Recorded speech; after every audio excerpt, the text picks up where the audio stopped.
Good afternoon, नमस्कार। स्वागत है आपका क्लोजिंग कॉल्स में। मैं हूं आपके साथ तृप्ति उपाध्याय और मेरे साथ है मेरी सहयोगी मानसी दवे। यहां पर हम अगले 1.5 घंटे बाजार पर नज़र रखेंगे और देखेंगे कि किस तरह की स्ट्रैटेजी आपके लिए होना चाहिए आखिरी घंटे के दौरान। चलिए आपको बता देते हैं कि अगले 2.5 घंटे में यहां पर क्या होने वाला है। तो देखिए 2:05 पर हम आपके लिए लेकर आएंगे FNO स्ट्रैटेजी और उसके बाद 2:10 पर हम लेंगे क्लोजिंग ट्रेड्स और इसके बाद 2:40 पर हम अपना खास सेगमेंट ऑप्शंस के चैंपियन आपके लिए लेकर आते हैं। वहीं 3 बजे आप बने रहिएगा हमारे साथ। मार्केट एट 3 की प्रस्तुति आपके सामने रखेंगे। वहीं 3:10 पर हम लेंगे BTST और STBT ट्रेड्स। 3:20 पर एक इवेंट्स टू वॉच करके हम अपना खास सेगमेंट लेकर आएंगे, जहां पर हम बताएंगे कि कल के लिए कौन से बड़े इवेंट्स पर आपको नज़र रखनी है। और चलिए इस वक्त बाजार की बड़ी बातों पर भी नज़र डाल लेते हैं। सबसे पहले बाजार के साथ ही शुरुआत करेंगे। निफ्टी देखिए, निफ्टी 130 अंकों से ज़्यादा चढ़कर 24,600 के पार इस वक्त पहुंच गया है और आज 3 दिनों की गिरावट के बाद बाजार में अच्छी तेजी नजर आ रही है। रिकवरी के अटेम्प्ट्स बार बार बाजार कर रहा है। हालांकि बैंक निफ्टी में थोड़े से वॉलेटाइल मूव्स है। बैंक निफ्टी की बात करें तो ऊंचाई से करीब 500 अंक फिसलकर 58,880 के पास पहुंच गया है। रिकवरी यहां पर जारी है, लेकिन वॉलेटाइल मूव्स भी लगातार बने हुए हैं। वहीं सेक्टर वाइज अगर आप देखेंगे तो मेटल, एनर्जी शेयरों से आज बाजार को अच्छा सपोर्ट मिल रहा है। निफ्टी के टॉप गेनर्स में भी कई मेटल इंडेक्स के शेयर शामिल है, तो मेटल और एनर्जी से आज बाजार को भरपूर सपोर्ट। वहीं आप शेयर पर नजर डालें तो देखिए रिलायंस, यहां पर भी 3 दिनों में भारी गिरावट देखने को मिली थी, लेकिन अब देखिए यहां गिरावट थम गई है और आज रिलायंस का शेयर शानदार तेजी के साथ कारोबार कर रहा है। फिलहाल 3% ऊपर है शेयर। और वहीं आप देखेंगे अब 1380 के भाव पर रिलायंस कारोबार करता हुआ। अगला जो शेयर रहेगा वो देखिए कोल इंडिया, यहाँ पर भी लगातार सपोर्ट मिल रहा है। जिस तरह की जियोपॉलिटिकल टेंशन्स बरकरार है और एक्सपर्ट्स भी अनुमान लगा रहे हैं कि अब जो कोल प्रोडक्शन है वो आने वाले दिनों में बढ़ेगा, उसका ही कहीं ना कहीं सपोर्ट हम देख रहे हैं। 5% का उछाल कोल इंडिया के शेयर में और निफ्टी के टॉप गेनर में भी ये शामिल हुआ। तो ये थी बाजार की बड़ी बातें। लेकिन चलिए अब हमारी सहयोगी मानसी के पास चलते हैं और जान लेते हैं कि बिग बजर्स में क्या है उनके पास। जी मानसी, ओवर टू यू। जी बिल्कुल तृप्ति, देखिए बजिंग मोमेंटम जो है आज दिन की शुरुआत में तो बाजार ने काफी अच्छा रिएक्शन दिखाया। उसके बाद अगर आप कैंडल्स देखेंगी, चार्ट्स देखेंगी तो एब्सोल्युटली उतार चढ़ाव के बीच बाजार आपको नजर आएंगे। निफ्टी से ज्यादा उतार चढ़ाव बैंक निफ्टी में इस वक्त नजर आ रहे हैं। बजिंग मोमेंटम जहां हम देख रहे हैं, हाँ कुछ तमाम स्पेसेस, सेगमेंट, सेक्टर्स हैं जो बाजार को संभाल रहे हैं, लेकिन आईटी शेयर्स, इनफैक्ट आपको याद होगा सुबह सुबह ग्लोबल आईटी स्टॉक्स की हम बात कर रहे थे और उसी की बदौलत ग्लोबल मार्केट में अच्छा एक्शन, रिएक्शन देखने को मिला था। अब इस वक्त अगर आप देखेंगे डोमेस्टिक आईटी प्लेज में गिरावट है। एम्फासिस, कोफोर्ज, टेक महिंद्रा, LTI, माइंडट्री, और वैसे भी ड्यूरिंग द सेशन की शुरुआत में भी आईटी सेक्टर ने कोई ऐसा बड़ा दमदार मूव दिखाया भी नहीं था। सो डोमेस्टिक आईटी प्लेज में हम कमजोरी ही देख रहे हैं और एक्सपर्ट्स भी लगातार कह रहे हैं कि आईटी सेक्टर में भले ही 1-2 सेशन के मूव, अपवर्ड मोमेंटम आप देख जाएं, लेकिन फिर भी आईटी सेक्टर में नजरिया आपका कॉशियस होना चाहिए। मेटल सेक्टर बाजार को संभाल रहा है। हम देख रहे हैं नैल्को, हिंडाल्को, वेदांता, ये तमाम स्टॉक्स आज काफी अच्छी तेजी दिखा रहे हैं। ऑल ऑन ऑल अगर आप देखेंगे तो जो सेक्टर्स बाजार को संभालने का काम कर रहे हैं उसमें मेटल स्पेस है जो कि फोकस रेडार पर है। कल गिरावट झेल रहे थे, उसके बाद आज वापस से चमकते हुए मेटल स्टॉक्स और कीमतें जो है मेटल्स की बढ़ने से शेयरों में भी उछाल देखने को मिल रहा है। सो एक कह सकते हैं कि कमोडिटी बैक्ड मूव भी है मेटल सेक्टर में और उसका एक रिलेटेड इम्पैक्ट इक्विटी मार्केट्स पर रिफ्लेक्ट होता हुआ नैल्को जैसे स्टॉक प्राइस में अगर आप देखेंगे 7 से 8% तक की तेजी दिख रही है। इसके अलावा कंज्यूमर ड्यूरेबल्स में तेजी है। Blue star, Voltas, Havells, PG, Electroplast, हम देख रहे हैं सीजनलिटी फैक्टर होता है यहाँ पर। और अब क्योंकि धीरे धीरे गर्मी की सीजन आने शुरू हो चुकी है, इसी के चलते कंज्यूमर ड्यूरेबल स्टॉक्स जो हैं वो समर्स में चलते भी हैं, जो कि चलना शुरू हो चुके हैं। अब न्यूज बैक्ड एक्शन देखेंगे तो रैम की इंफ्रास्ट्रक्चर में है। आज सुबह बाजार खुलने से पहले इसे हमने टच बेस भी किया था, एक्सपर्ट से राय भी ली थी। 1402 करोड़ के ईपीसी कॉन्ट्रैक्ट कंपनी को मिले हैं, जिसके चलते फोकस रेडार पर है। Mazagon dock ship builders, in fact ship building space ही पूरा अच्छा खासा एक्शन दिखा रहा है, लेकिन उसमें मैसगांव डॉक में 10% की तेजी है। इनकी ऑर्डर बुक जो है अप्रोक्सीमेटली 24,000 करोड़ की है। और आपको बता दें कि जर्मनी की थाइसन ग्रुप के साथ मेगा सबमरीन डील के संभवित क्लोजर होने की संभावना है। पॉजिटिव न्यूज फ्लोज और डेवलपमेंट्स हैं जो कि स्टॉक को पॉजिटिव रख रहे हैं। लगातार हम मूव टुवर्ड्स अपसाइड देख रहे हैं। 10% की तेजी दिखाने के बाद इस वक्त 8.5% के मूव्स नजर आ रहे हैं। अब क्विकली आपको मार्केट का एक सेटअप बता देते हैं। शुरुआती तेजी हमने देखी, उसके बाद second half of the market में उतार चढ़ाव नजर आए हैं। फर्स्ट हाफ में ऐसा लग रहा था कि बाजार ने तेजी का तूल पकड़ा है, लेकिन तब भी एक्सपर्ट्स ये सुझा रहे थे कि 3 से 4 सेशंस की बड़ी गिरावट के बाद की ये तेजी है। कितना भरोसा करना चाहिए ये नहीं पता, और ऐसा ही होता भी दिखा। लगातार 24,600 के स्तर को टिकाए रखने की कोशिश करता हुआ निफ्टी, लेकिन 24,600 के लेवल्स को भी टिका नहीं पा रहा। इस वक्त 24,572 के स्तर पर कामकाज करता हुआ। बैंक निफ्टी ऊपरी स्तरों से फिसला है 58,800। अच्छा, बैंक निफ्टी के भी मुकाबले ज्यादा वॉलेटाइल है। जब हम स्ट्रैटेजी तैयार कर रहे थे 58,695 के स्तर पर था, 58,800 के लेवल्स भी हमने देखे, लेकिन इस वक्त अगर आप देखेंगे तो निफ्टी और बैंक निफ्टी और ज्यादा कमजोर और ऊपरी स्तरों से हल्का होता हुआ नजर आएगा। मेटल, एनर्जी, फार्मा और रियल एस्टेट सेक्टर बाजार को संभाल रहे हैं।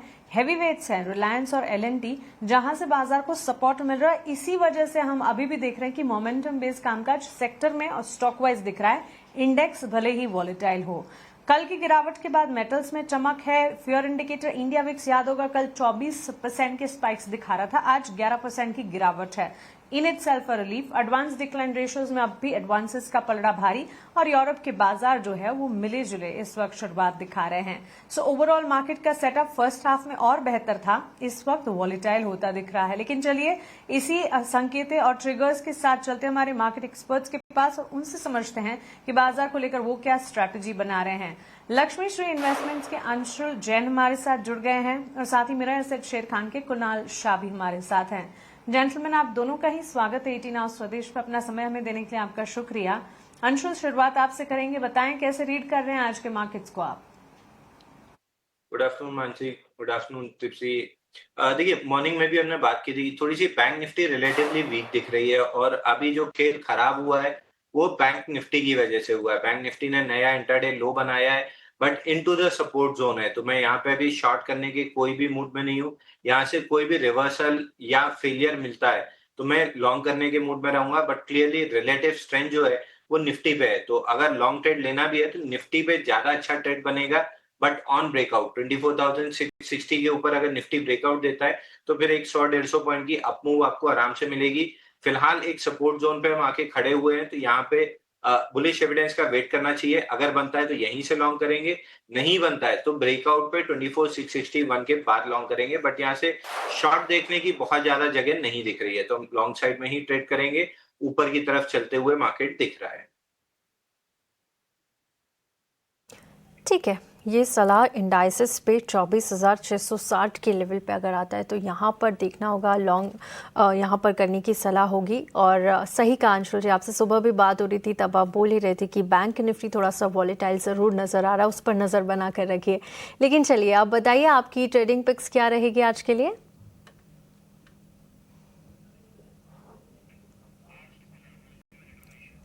ओके, ठीक है, कुछ टेक्निकल ग्लिच की वजह से। लेकिन कुणाल जी, चलिए आपके पास आते हैं। आपका बहुत बहुत स्वागत है क्लोजिंग कॉल्स में। और सबसे पहले आप ही अपनी पिक्स बता दीजिए, और एक क्विक आप भी अपना अपडेट दे सकते हैं। बाजार की चाल को इस वक्त किस तरह से देख रहे हैं, क्लोजिंग किस और जाती हुई नजर आएगी, और आज की ट्रेडिंग कॉल्स क्या रहेगी? गुड आफ्टरनून सभी दर्शकों को। आई थिंक ओवरऑल हमें लगता है कि हमारा व्यू अभी भी बेरिश है मार्केट्स पे। हमने ऑब्वियसली एक अच्छा खासा सेल ऑफ देखा है, टेक्निकल इंडिकेटर्स ओवरसोल्ड जोन में है, बाउंस आया हुआ है, 24,600 650 एक स्ट्रॉन्ग रिजेक्शन जोन रहा है मार्केट्स के लिए। जब तक ये नहीं निकलता है, नई तेजी नहीं करनी है मार्केट में।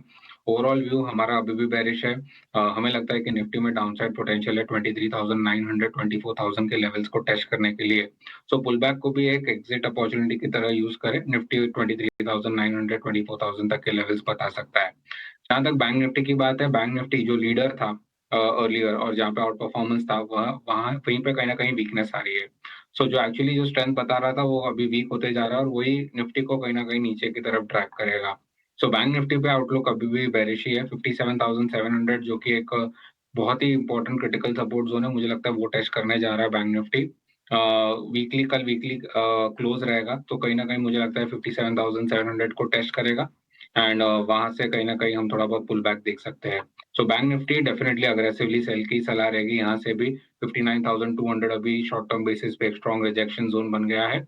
डाउन साइड पे 57,700 तक के टारगेट्स आ सकते हैं। जहाँ तक स्टॉक की बात है यहाँ पे 2 आइडियाज़ रहेगी, एक बाय साइड रहेगी, एक सेल साइड रहेगी। पहले मैं बाय साइड की आइडिया डिस्कस करूँगा। सो डेफिनिटली निफ्टी मेटल सेक्टर अच्छा लग रहा है और मेटल्स में भी स्पेसिफिक अगर आप देखने जाओगे तो एल्यूमीनियम के स्टॉक्स काफ़ी अच्छे लग रहे हैं। क्योंकि मैं एल्यूमीनियम का भी लॉन्ग टर्म चार्ट देख रहा था तो आई थिंक यहाँ पे कहीं न कहीं एक बहुत अच्छा ब्रेकआउट आया है और एक लंबे मूव के लिए एल्यूमीनियम रेडी हो चुका है। तो जो मेटल्स में यहाँ से बेनिफिशियल्स रहेंगे उसको काफ़ी फ़ायदा रहेगा। तो यहाँ पे मेरा पिक रहेगा वेदांता। वेदांता मुझे करंट लेवल से भी अच्छा लग रहा है, 3% स्टॉक ऑलरेडी ऊपर है, बट आई थिंक जो इंट्राडे हाई से करेक्शन आया है 722, 723 एक बाइंग अपॉर्चुनिटी की तरह यूज़ करें। 695 का स्टॉप लॉस लगा के अपसाइड में 755 से लेके 780 तक के टारगेट्स वेदांता में आ सकते हैं। तो वेदांता मेरी प्रेफर्ड रहेगी बाय साइड के लिए। सेकंड स्टॉक जो मैंने सेल साइड के लिए चूज़ किया है वो है आईसीआईसीआई प्रूडेंशियल। कल के ट्रेडिंग सेशन में हमने देखा था कि स्टॉक में एक राइजिंग ट्रेंड लाइन का ब्रेकडाउन आ गया था। आज फॉलो अप सेलिंग प्रेशर है। जितने भी बाउंस आज के ट्रेडिंग सेशन में भी आए हुए काफ़ी वीक है। तो वीकनेस क्लियर कट विजिबल है स्टॉक में, नेगेटिव क्रॉसओवर है। तो मुझे लगता है यहाँ पे और भी डाउनसाइड ओपन हो जाएगी। तो यहाँ पे सेल की सलाह रहेगी। 634 का स्टॉप लॉस रख के आप 605 से लेके 600 तक के टारगेट्स रखते हैं आईसीआईसीआई प्रूडेंशियल। ठीक है, बिल्कुल। तो यहाँ पर एक बाय कॉल और एक सेल कॉल कुणाल जी की तरफ से आई। वेदांता पर आप करंट लेवल्स पे खरीदारी के करके चल सकते हैं। स्टॉप लॉस आपको 695 का लगाना होगा और यहाँ पे टारगेट देखिए 755 का पहला टारगेट, उसके बाद 780 तक के टारगेट्स आपको आते हुए नजर आएंगे। आईसीआईसीआई प्रूडेंशियल पे शॉर्ट करने की सलाह। स्टॉप लॉस 635 का, टारगेट्स यहाँ पर 605 और 600 रुपये के आपको मेंटेन करने होंगे। तो आईसीआईसीआई प्रूडेंशियल यहाँ पर शॉर्ट की सलाह और वेदांता पर बाय रिकमेंडेशन। चलिए अंशुल जी से भी पूछ लेते हैं उनकी ट्रेडिंग कॉल्स आज के लिए क्या रहेगी। जी बताइए। देखिए सिंपल स्ट्रैटेजी रहेगी, रिलेटिव स्ट्रेंथ बाई करेंगे। पहले 4 अपडेट दे देता हूँ जहाँ रिलेटिव स्ट्रेंथ वाले काउंटर्स में टारगेट आए हैं। इंडस टावर ओपन में बाई दिया था, 11 रुपए ऊपर टारगेट अचीव हुआ है। 453 पे प्रॉफिट बुक करना चाहिए। डेटा पैटर्न्स ओपनिंग में 32.25 पे दिया था, 33.46 का हाई बना है, टारगेट अचीव हुआ है, 121 रुपए मिला है, प्रॉफिट बुक करना चाहिए। नैटको फार्मा ओपनिंग ट्रेड 982 में दिया था, 1005 का टारगेट था, 1004 का हाई बना है, 22 रुपीज मिले हैं, यहाँ पे प्रॉफिट बुक करना चाहिए। आशीषा जी के सवाल पे नवीन फ्लोरिन में हमने एक ट्रेड दिया था 63.25 पे, 64.34 का हाई बना है, 110 रुपए यहाँ पे भी मिल रहा है, प्रॉफिट बुक करना चाहिए। अब जब कैपिटल खाली हो गई है तो वापस से रिलेटिव स्ट्रेंथ वाले काउंटर्स बाई करने चाहिए। 309 हफ्ते की ट्रेंड लाइन ब्रेकआउट के बाद आज कल पुल बैक लेने के बाद आज फ्रेश ब्रेकआउट बन रहा है बंधन बैंक में। तो बंधन बैंक 182.50 के आसपास है, इसको बाई करके चलना चाहिए। 178.80 का स्टॉप लॉस रहेगा और ऊपर में 190.5 का टारगेट रहेगा। तो बंधन बैंक को पहला काउंटर है जिसको बाई करके चलना चाहिए। दूसरा है किर्लोस्कर ऑयल इंजन। इसमें वीकली चार्ट पे 89 वीक्स के कपनैडल पैटर्न का ब्रेकआउट है और डेली चार्ट पे एक फ्लैग पैटर्न का ब्रेकआउट है ओपन लो के साथ। तो इसको भी बाई करके चलना चाहिए 1465 पे। 1445 का छोटा सा स्टॉप लॉस रहेगा और 1495 का पहला टारगेट रहेगा, क्योंकि 1500 1495 राउंड फिगर एक रेजिस्टेंस जोन है। अगर ये जोन नहीं रुकती है, स्लाइस थ्रू करते हैं, तो फिर टारगेट को रिवाइज प्रॉफिट बुक करने की जगह टारगेट को रिवाइज करना चाहिए 1550 का। तो 1495 1500 जोन वॉच करना चाहिए।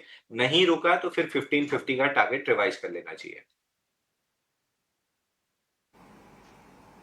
ओके तो चलिए कुल मिलाकर दोनों ही एक्सपर्ट्स की तरफ से उनके ट्रेडिंग आइडियाज और खरीदारी के मौके यहाँ पर Kirloskar oil, banks and financials पर भी फोकस है हमारे एक्सपर्ट्स का और उनके टारगेट स्टॉप लॉसेस के साथ स्ट्रेटेजी इस वक्त आपकी स्क्रीन पर आप देख रहे होंगे। Kunal good afternoon. देखिए शिप बिल्डिंग शेयरों में हमने जोरदार तेजी देखी और डिफेंस स्टॉक्स में भी अच्छा खासा एक्शन इस वक्त नजर आ रहा है।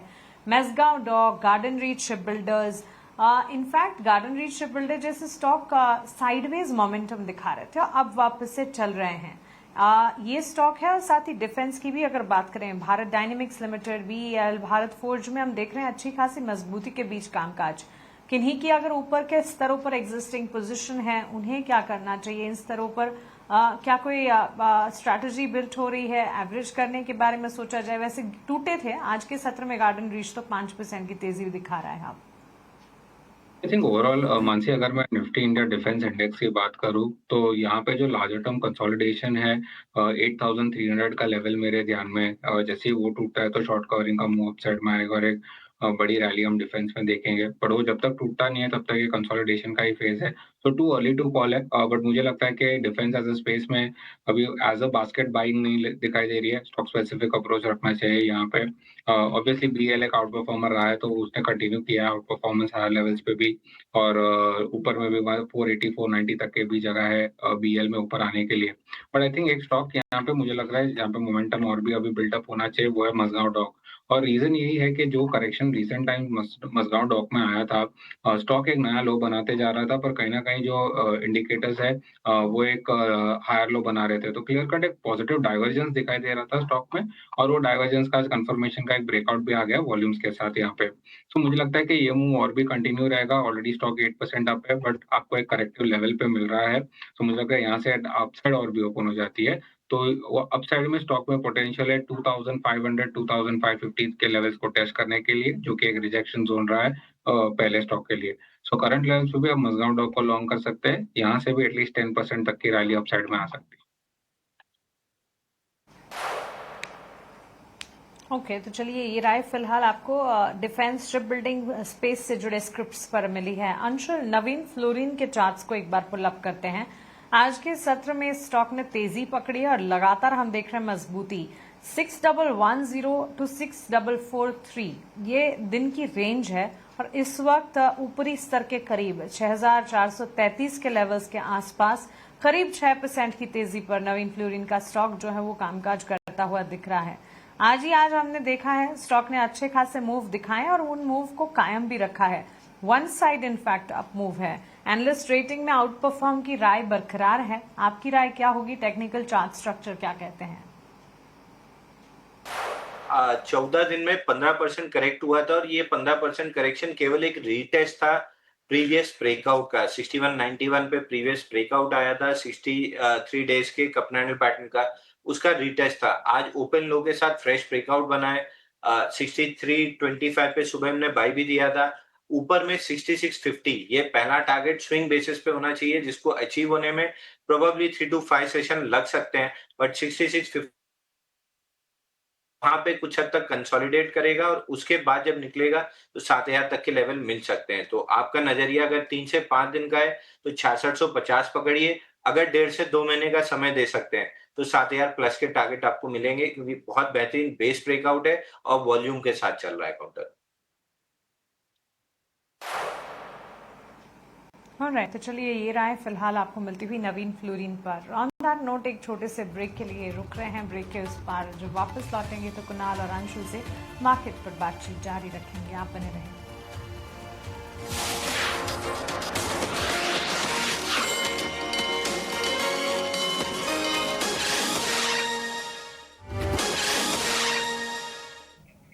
Welcome back. क्लोजिंग कॉल्स देख रहे हैं आप, और चलिए फार्मा स्पेस से एक और काउंटर की बात कर लेते हैं। ल्यूपिन की बात करते हैं। देखिए आज ये 52 वीक के हाई पर पहुंच गया और लगातार पिछले 6 महीनों से अच्छी तेज़ी शेयर में जारी है। अच्छे रिटर्न्स यहां पर दिए हैं, और यहां पर देखिए जो Q3 के नतीजे आए थे वो भी काफ़ी अच्छे नंबर्स आते हुए नज़र आए थे। कंपनी का अच्छा परफॉर्मेंस लगातार जारी है। अमेरिका में अब तेज़ी से विस्तार कर रही है। कारोबार यहाँ पर बढ़ रहा है। करीब $1 बिलियन की बिक्री का लक्ष्य इन्होंने बढ़ाया है। इसके साथ ही R&D पर भी कंपनी लगातार खर्च बढ़ाती हुई नजर आ रही है। आगे के लिए नए बायोसिमिलर लॉन्च की तैयारी भी अब कंपनी ने Q4 के लिए कर ली है। तो देखिए लगातार अच्छी तेजी पिछले 6 महीनों से दिख रही है और 52 वीक के हाई पर पहुंचता हुआ ल्यूपिन। कुणाल, ल्यूपिन के चार्ट्स देखिए आज 52 हफ्तों की ऊंचाई पर कारोबार कर रहा है और पिछले 6 महीनों में भी अच्छी तेजी लगातार देखने को मिली। आगे के डेवलपमेंट्स भी कंपनी के अच्छे नजर आ रहे हैं। किस तरह के चार्ट्स आपको लग रहे हैं, और किसी के पोर्टफोलियो में है तो इन लेवल्स पर क्या करना चाहिए? I think definitely Lupin one of the outperforming stock है from the pharma space, and हमें लगता है कि यहाँ पे relative strength clear cut visible है। स्टॉक लोअर एंड पे जो 2200 का एक रिजेक्शन जोन था उसको भी सरपास कर दिया, तो अब वो सपोर्ट की तरह काम करेगा। हाल इसमें मुझे लगता है कि स्टॉक में पोटेंशियल है वापस एक नए हाई की तरफ जाते हुए। सो 2400 2500 तक के लेवल्स भी शॉर्ट टर्म बेसिस पे आ सकते हैं। कोई पोर्टफोलियो में होल्ड कर रहा है तो कंटिन्यू करे होल्ड करना करंट लेवल से। पोर्टफोलियो में है तो आप यहाँ पर बने रह सकते हैं। अच्छे लेवल्स और अच्छे चार्ट्स लुपिन के फिलहाल नजर आ रहे हैं। आगे बढ़ेंगे और अब बात करेंगे कोल इंडिया। देखिए निफ्टी का टॉप गेनर लगातार बना हुआ है कोल इंडिया और आज अच्छी तेजी के साथ कारोबार करता हुआ नजर आ रहा है। ब्रोकरेजेस की भी बुलिश रिपोर्ट है और जिस तरह से नेचुरल गैस के दाम बढ़ रहे हैं और उसके अलावा भी जियोपॉलिटिकल टेंशन यहाँ पर लगातार बढ़ते हुए नजर आ रहे हैं। अब आगे जाके कई सारे एक्सपर्ट्स यहाँ पर अनुमान लगा रहे हैं कि जो कोल प्रोडक्शन है वो बढ़ता हुआ नजर आएगा। आज साफ तौर पे आप देख सकते हैं 4% से ज़्यादा की तेज़ी है और सिटी ने यहाँ पर अपना लक्ष्य भी बढ़ाया है। 415 रुपये से बढ़ाकर 430 रुपये का लक्ष्य दिया और पिछले 2 दिन में ही करीब 6% की तेज़ी कोल इंडिया ने दिखाई है। अंशुल जी, कोल इंडिया को लेकर क्या सलाह होगी आपकी? देखिए कोल इंडिया में स्टैंडर्ड डिस्क्लेमर के साथ स्टार्ट करूंगा। हमारी एफ&ओ टीम ने क्लाइंट्स को बाय रिकमेंड किया हुआ है 460 और 482 के टारगेट्स के साथ, तो क्लाइंट्स लॉन्ग हो सकते हैं। स्टॉक में बढ़िया वीकली चार्ट पे कपनाडल पैटर्न की फॉर्मेशन है जिससे ब्रेकआउट आया है और बेहतरीन वॉल्यूम्स और वीकली चार्ट पे ओपन लो के साथ ब्रेकआउट आया है। 76 वीक्स का पैटर्न है। तो पहले 460 459.85 ये पहला रेजिस्टेंस है। इसको टारगेट की तरह हम यूज कर रहे हैं, बट ओवरऑल जो पैटर्न है उसका टारगेट 482.7 का है। तो यहाँ से 482.7 तक अपसाइड आपको मिल सकती है।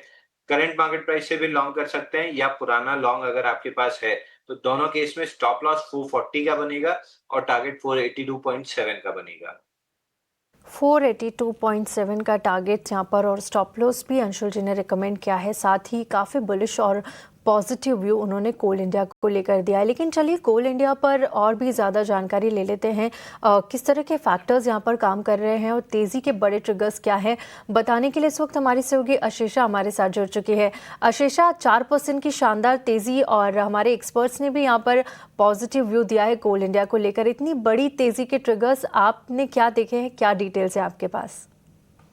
बिल्कुल, दूसरे दिन लगातार कोल इंडिया तेज़ी के साथ कारोबार करता हुआ 3% की तेज़ी के साथ निफ्टी के टॉप गेनर्स में आज के सत्र में तो शामिल है ही, लेकिन पिछले 2 दिनों के गेन्स देखें तो करीब 6% कोल इंडिया ऑलरेडी उछल चुका है। और इसके पीछे की वजह यह है कि ग्लोबल मार्केट में कोयले के दाम बढ़ रहे हैं और इसी के चलते कंपनी के फाइनेंशियल्स पर पॉजिटिव इम्पैक्ट दिखेगा। याद रखें, कोल का ट्रांसपोर्टेशन तो स्ट्रेट ऑफ हॉर्मुज से नहीं होता, लेकिन ग्लोबल फ्रेट कॉस्ट बढ़ने से ग्लोबली सभी टैंकर्स और सभी कंट्रीज, सभी कंपनियां कोल को होल्ड कर रही है, कोल को खरीदारी कर रही है और इसी के चलते एक्सपेक्टेशन है कि ऑलरेडी कोल प्राइसेस तो बढ़े हैं, लेकिन आगे अगले कुछ दिनों में जब तक स्ट्रेट ऑफ हॉर्मुज ब्लॉक्ड रहता है तब तक कोल की डिमांड हायर साइड पर रहेगी और इसी के चलते कोयले के दामों में भी बढ़त नज़र आ सकती है। तो ट्रांसपोर्टेशन रिलेटेड फैक्टर नहीं है, लेकिन कोल प्राइसेस बढ़ सकते हैं और इसी के चलते कोल इंडिया को फ़ायदा हो सकता है। इसके अलावा आज एक ब्रोकरेज रिपोर्ट भी आई है जहां पर सिटी की रिपोर्ट है। 90 दिन का पॉजिटिव कैटलिस्ट वॉच उन्होंने शुरू किया है। 415 रुपये का पहले जो लक्ष्य था उसे अब बढ़ाकर 430 रुपये प्रति शेयर का कर दिया है और उनका मानना है कि 10% रेवेन्यू जो इनका ई ऑक्शन प्रीमियम से आता है वो बढ़ता हुआ नज़र आ सकता है। याद रखें, कोल इंडिया 2 तरीके से बेचता है अपना कोल। एक होते हैं फिक्स्ड सेल एग्रीमेंट, उस पर कोल इंडिया के प्राइजेस के वॉलेटिलिटी का ज़्यादा इम्पैक्ट नहीं होता, लेकिन दूसरा है ई ऑक्शन, जहां पर ऑक्शन के द्वारा कोयला बेचा जाता है और अगर ग्लोबल मार्केट में प्राइसेस बढ़ते हैं तो ई ऑक्शन प्रीमियम्स भी बढ़ते हुए नज़र आ सकते हैं और कंपनी का करीब 10% रेवेन्यू ई ऑक्शन वॉल्यूम से आता है। तो अगर ग्लोबल प्राइसेस बढ़ते हैं तो ई ऑक्शन प्रीमियम्स बढ़ेंगे और इसी के चलते कंपनी के नतीजों पर भी पॉजिटिव इम्पैक्ट दिखेगा। तो कई सारे फैक्टर्स, एक सिटी की रिपोर्ट है 90 डे पॉजिटिव कैटलिस्ट वॉच, इसके अलावा कोयले के दाम ग्लोबल प्राइसेस में बढ़ रहे हैं जिसके चलते कोल इंडिया 2 दिनों से लगातार तेजी के साथ कारोबार कर रहा है। बिल्कुल आशीषा, शुक्रिया ये सारी डिटेल्स हमें बताने के लिए। अंशुल जी, कोल इंडिया, रिलायंस इंडस्ट्रीज जैसे बड़े दिग्गज प्लेयर्स में आज के सत्र में जो तेजी देखने को मिली है, एक तरह से कह सकते हैं कि बाजार को जो रिक्वायर्ड सपोर्ट था वो यहीं से मिल रहा है। अब हम देख रहे थे कि काफी वॉलेटाइल रहे मार्केट्स पिछले दिनों और यहां से बिग बॉय रिलायंस जैसे स्टॉक्स में भी कमजोरी थी। आज की इस तेजी को किस तरह से देख रहे हैं आप? अभी अशेषा भी बता रही थी कोल इंडिया के 5% की बढ़त के पीछे की वजह, वही रिलायंस के स्टॉक प्राइस में भी तेजी अब भी बरकरार है। देखिए रिलायंस मेरे पर्सनल पोर्टफोलियो में कल ही मैंने बाई किया हुआ है डिलीवरी बेसिस। तो सेबी के नियम की वजह से रिलायंस पे तो मैं कमेंट नहीं कर पाऊंगा, लेकिन दूसरा स्टॉक जो निफ्टी को सपोर्ट कर रहा है उस पे जरूर बता देता हूँ, L&T। 5 दिन में 15% गिरा है स्टॉक और आज ब्रेकआउट दिया है 3959 के ऊपर। तो आप L&T जरूर देख सकते हैं 4040 4080 तक के लिए। यहाँ पे लगभग 70-80 रुपए की तेजी आराम से बन रही है। L&T एक स्टॉक है जहाँ पे फोकस होना चाहिए। ठीक है, तो चलिए ये राय फिलहाल आपको मिलती हुई। बड़े दिग्गज स्टॉक्स इस वक्त बाजार को सपोर्ट करने का काम कर रहे हैं और हाँ, फिर भी हम देख रहे हैं मार्केट में फर्स्ट हाफ से लेकर सेकंड हाफ तक तस्वीर जो है बदली जरूर है। L&T, Reliance, Hindalco, NTPC, M&M जैसे स्टॉक्स हैं जो कि मेजर कंट्रीब्यूशन दिखा रहे हैं इस वक्त, और ICICI bank, SBI, axis bank, TCS, HUL जैसे काउंटर से बिकवाली हावी हो रही है। हमारी पैनल पर एक और एक्सपर्ट जुड़ गए हैं, गौरव शर्मा अब हमारे साथ हैं। गौरव जी, गुड आफ्टरनून, स्वागत है आपका 18 आवर्स स्वदेश पर। बताएं आज के लिए आपके स्टॉक स्पेसिफिक आइडियाज और मार्केट को लेकर आपकी रीडिंग क्या कहती है? Afternoon, Mansi. Thanks for having me today. Indecision अभी भी बाजार के अंदर बरकरार है। आज पूरे दिन लगभग 150-200 पॉइंट्स की रेंज के अंदर निफ्टी इंडेक्स ट्रेड कर रहा है। हेवे मूव्स अभी भी कंटिन्यू कर रहे हैं और मैं एक्सपेक्ट कर रहा हूं इस तरीके के मूव्स अभी कंटिन्यू करेंगे। देखो, मैंने बाय और सेल दोनों ही साइड के पोजीशंस को अभी आइडेंटिफाई किया है। जो पहला स्टॉक मैं सजेस्ट करना चाहूंगा that is APL Apollo tube. Short cell candidate है, करंट लेवल एट 2155, इसे शॉर्ट सेल करना है, 2235 का स्टॉप लॉस, एंड जो मैं टारगेट एक्सपेक्ट कर रहा हूं that is close to 2,000 rupees in a weeks time. जो दूसरा स्टॉक मैंने आइडेंटिफाई किया है आज के लिए that is Bharat electronics limited. ये आर्मामेंट्स बनाने की भारत की सरकारी कंपनी है। करंट सिचुएशन या जब भी एक जियोपॉलिटिकल सिनेरियो या डोमेस्टिक फ्रंट पे वॉर लाइक सिचुएशन बनती है, it is a blessing in disguise for armaments companies, और वही एक पॉजिटिविटी हमें BEL के शेयर में नजर आ रही है। At a current price of 465 ये स्टॉक एक अच्छा अट्रैक्टिव बेट लग रहा है बाय साइड के लिए।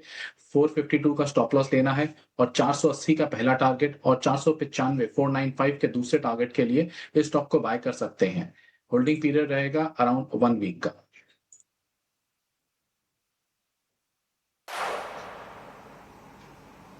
ओके, तो चलिए ये राय गौरव जी की तरफ से ऑन मार्केट और उनके स्टॉक स्पेसिफिक आइडियाज भी आपके स्क्रीन पर। प्रदीप हल्दर भी हैं हमारे साथ। Pradeep, good afternoon. बताएं इस वक्त बाजार में कौन से स्टॉक्स हैं जहां पर आपकी नजर है, कौन से सेक्टर्स आपको स्ट्रांग नजर आ रहे हैं?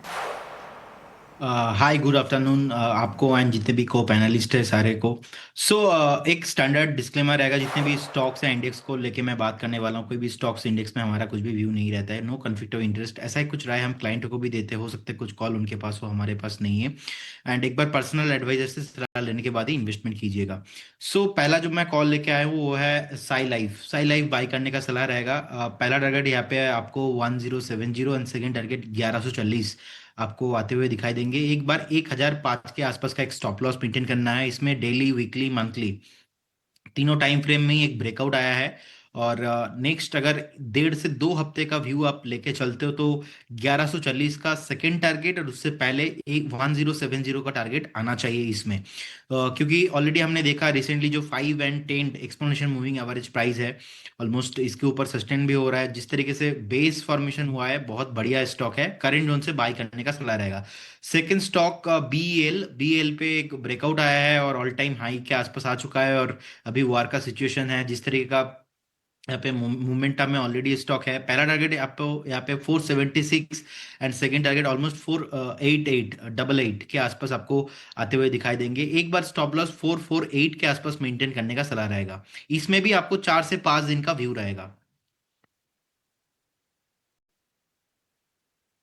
ठीक है, 4 से 5 दिन का नजरिया रखते हुए स्टॉक्स जो जा रहे हैं BEL, साई लाइफ जैसे, प्रदीप हल्दर, उनके टारगेट स्टॉप लॉसेस आपके स्क्रीन पर आप देख रहे हैं। नजरिया यहाँ पर 4 to 5 डेज का अच्छी तेजी और लगातार हमारे एक्सपर्ट्स का कन्विक्शन इनफैक्ट BEL पर तो बनता हुआ दिखा है।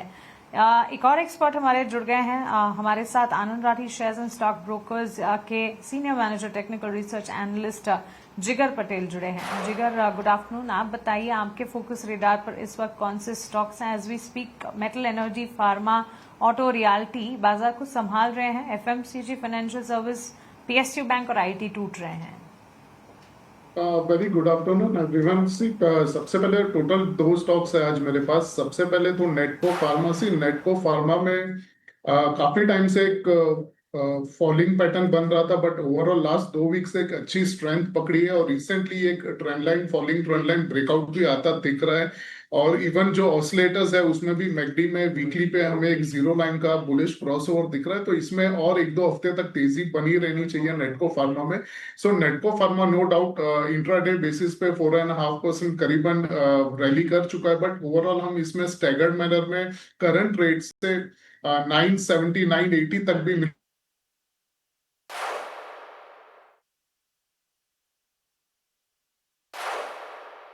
टारगेट लेके चलेंगे। व्यू 1 से 1.5 हफ्ते का होगा नेटको फार्मा में।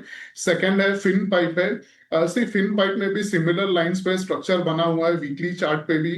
वीकली चार्ट पे और डेली चार्ट पे अगर हम देखें तो करीबन जो रिग्रेशन ट्रेंड का जो चैनल है उसमें एक ब्रेकआउट आता दिख रहा है यहाँ पर। सो इसमें भी बाय करने की सलाह रहेगी। करीबन 185 का रेट चल रहा है अभी। सो करंट रेट से 180 तक भी मिले तो बाय करने की सलाह है। 175 के नीचे एक स्टॉप लॉस रहेगा और 205 का टारगेट होगा फिन पाइप। ओके तो चलिए ये राय जिगर जी की तरफ से उनके स्टॉक स्पेसिफिक रिकमेंडेशंस इस वक्त आप अपने स्क्रीन पर देख रहे हैं। इस बीच हमारे साथ बाजार के जाने माने दिग्गज और जियोजीत इन्वेस्टमेंट लिमिटेड के senior vice president Gaurang Shah भी जुड़ गए हैं। गौरांग सर गुड आफ्टरनून, स्वागत है आपका ईटी नाउ स्वदेश पर। आज काफी सेशंस की कमजोरी के बाद दिन की शुरुआत में ऐसा लगा कि उम्मीद की किरण जगी। हाँ रैशनल है मार्केट, अच्छे खासे चले भी, लेकिन अब वापस से वॉलेटाइल भी होते हुए बाजार में उतार चढ़ाव शुरुआती तेजी के बाद नजर आ रहा है। हालांकि काफी सारे सेक्टर्स हैं जो कि इस वक्त मार्केट को संभाल भी रहे हैं। एडवांस डिक्लाइन रेशियोज में अब भी एडवांसेस का पलड़ा को लेकर बहुत बहुत धन्यवाद मानसी जी, मंच पर आमंत्रित करने के लिए। ईटी नाउ स्वदेश के दर्शकों को और आप सभी को सादर प्रणाम और शुभ दिन हमारे तरफ से। एक छोटा डिस्क्लोजर पहले दे देते हैं कि जो भी निवेश लायक रणनीति आज दोपहर आपके कार्यक्रम में रखेंगे ये बुनियादी तर्क के आधार पर लंबी अवधि के लिए है, हमारी फंडामेंटल रिसर्च टीम की तरफ से। इसमें हमारी कंपनी जियोजीत अथवा मेरा किसी भी प्रकार का व्यक्तिगत निवेश नहीं है, ना ही किसी प्रकार का वित्तीय लाभ मिलता है, ना ही किसी प्रकार का कॉन्फ्लिक्ट ऑफ इंटरेस्ट। लेकिन इसी स्तर पर राय हम हमारे क्लाइंट्स को देते हैं, संभव है कि उनका निवेश। देखिए आज स्थिरता देख के थोड़ा बहुत आराम या चैन जो है वो मिल रहा है, लेकिन पिछले 2 दिनों में जो भी हुआ, सोमवार को गिरावट के साथ बाजार खुला और फिर बंद होते होते रिकवरी देखी। मंगलवार को होली की छुट्टी थी, कल बुधवार को भी शुरुआत कमजोर हुई, बाजार में रिकवरी देखी, फिर वापस बाजार नीचे आया लेकिन बंद होते हुए निचले स्तर से ऊपर आया। आज शुरुआत अच्छी हुई, फिर बाजार नीचे गया, लेकिन हम कहीं ना कहीं अपने आप को ऊपर के दायरे में टिक रहा है बाजार, ये देख करके अच्छा लग रहा है। और दूसरी बात Mansi ji, India volatility index, India VIX, वहां पर भी अगर आप देखें तो थोड़ा बहुत नीचे की तरफ का दायरा देखने मिल रहा है। अब ये उतार चढ़ाव का जो माहौल है मानसी जी, ये मेरे ख्याल से आने वाले कुछ हफ्तों तक हमें देखने की तैयारी रखनी चाहिए। ये मैं इसलिए कह रहा हूं क्योंकि खाड़ी में जो परिस्थिति है, हर घंटे एक खबर आती है और उसकी प्रतिक्रिया हमें करनी पड़ती है और बाजार भी उसकी प्रतिक्रिया देता है। तो मैं ये मानता हूं कि बाजार में उतार चढ़ाव कम हो, थोड़ा बहुत स्थिरता बाजार में आए, जिससे लोगों को थोड़ा बहुत और भरोसा बढ़े और निवेश करने की हिम्मत आए। मैं ये भी मानता हूं मानसी जी, मैंने सोमवार को भी जब हम हमारे चैनल ईटी नाउ स्वदेश पर जुड़े थे तो मैंने, और वो पहला दिन था प्रतिक्रिया का जो भी खाड़ी में हुआ ओवर द वीकेंड, मैंने तब भी राय दी थी कि ये बाजार कारोबारियों का बाजार नहीं है, क्योंकि दोनों तरफ आप कट सकते हैं, आपने तेजी की तो भी कट सकते हैं, मंदी की तो भी कट सकते हैं, क्योंकि बाजार उस तरीके का आपको एक बिहेवियर दे रहा है। लेकिन ये बाजार मेरे ख्याल से निवेशकों के लिए एक बहुत बेहतरीन मौका है। और मैं ये इसलिए कह रहा हूं मानसी जी, क्योंकि इतिहास में हमने पहले भी इस प्रकार की परिस्थितियां देखी है, और जब कभी भी बाजार इस परिस्थिति से बाहर उभरा है और परिस्थिति थोड़ी बहुत सामान्य हुई है तो बाजार ने बेहतरीन रिटर्न खड़ा करके दिया है। तो निवेशकों के लिए एक अच्छा मौका है। मैं ये नहीं कहता कि पूरी ताकत लगा करके निवेश करें, लेकिन हाँ, थोड़ी बहुत हिम्मत बढ़ा करके जो भी सूची आपने शेयरों की खरीदारी की, अपनी सोच समझ, बुद्धिमता और थोड़ा बहुत अभ्यास करके चुन करके आपने लिख रखी है, उसमें से थोड़ी थोड़ी किस्तों में छोटे छोटे कदम आगे बढ़ा करके थोड़ा बहुत निवेश करें। बिल्कुल बिल्कुल निवेशकों के लिए बेहतर मौका है और thanks for that fundamental take in insight Gaurang sir. एक छोटे से ब्रेक के लिए हम रुक रहे हैं। ब्रेक के उस पार हमारे सारे एक्सपर्ट्स मौजूद हैं बाजार पर, उनसे चर्चा जारी रहेगी। आप कहीं ना जाएं, बने रहें।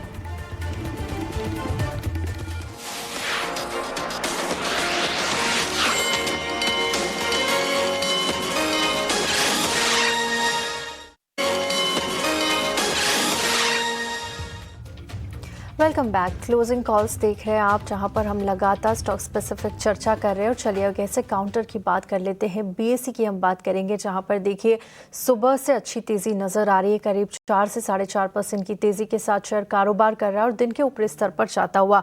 वजह है सेबी ने यहां पर 2 डेरिवेटिव इंडेक्स के लिए मंजूरी दे दी है, जो जल्द ही लॉन्च करेगा बीएसई। और डेरिवेटिव सेगमेंट का दायरा अब यहां पर बढ़ने वाला है, जिसकी वजह से हम देख रहे हैं कि अच्छी तेजी यहाँ पर बीएसई में आज नजर आ रही है।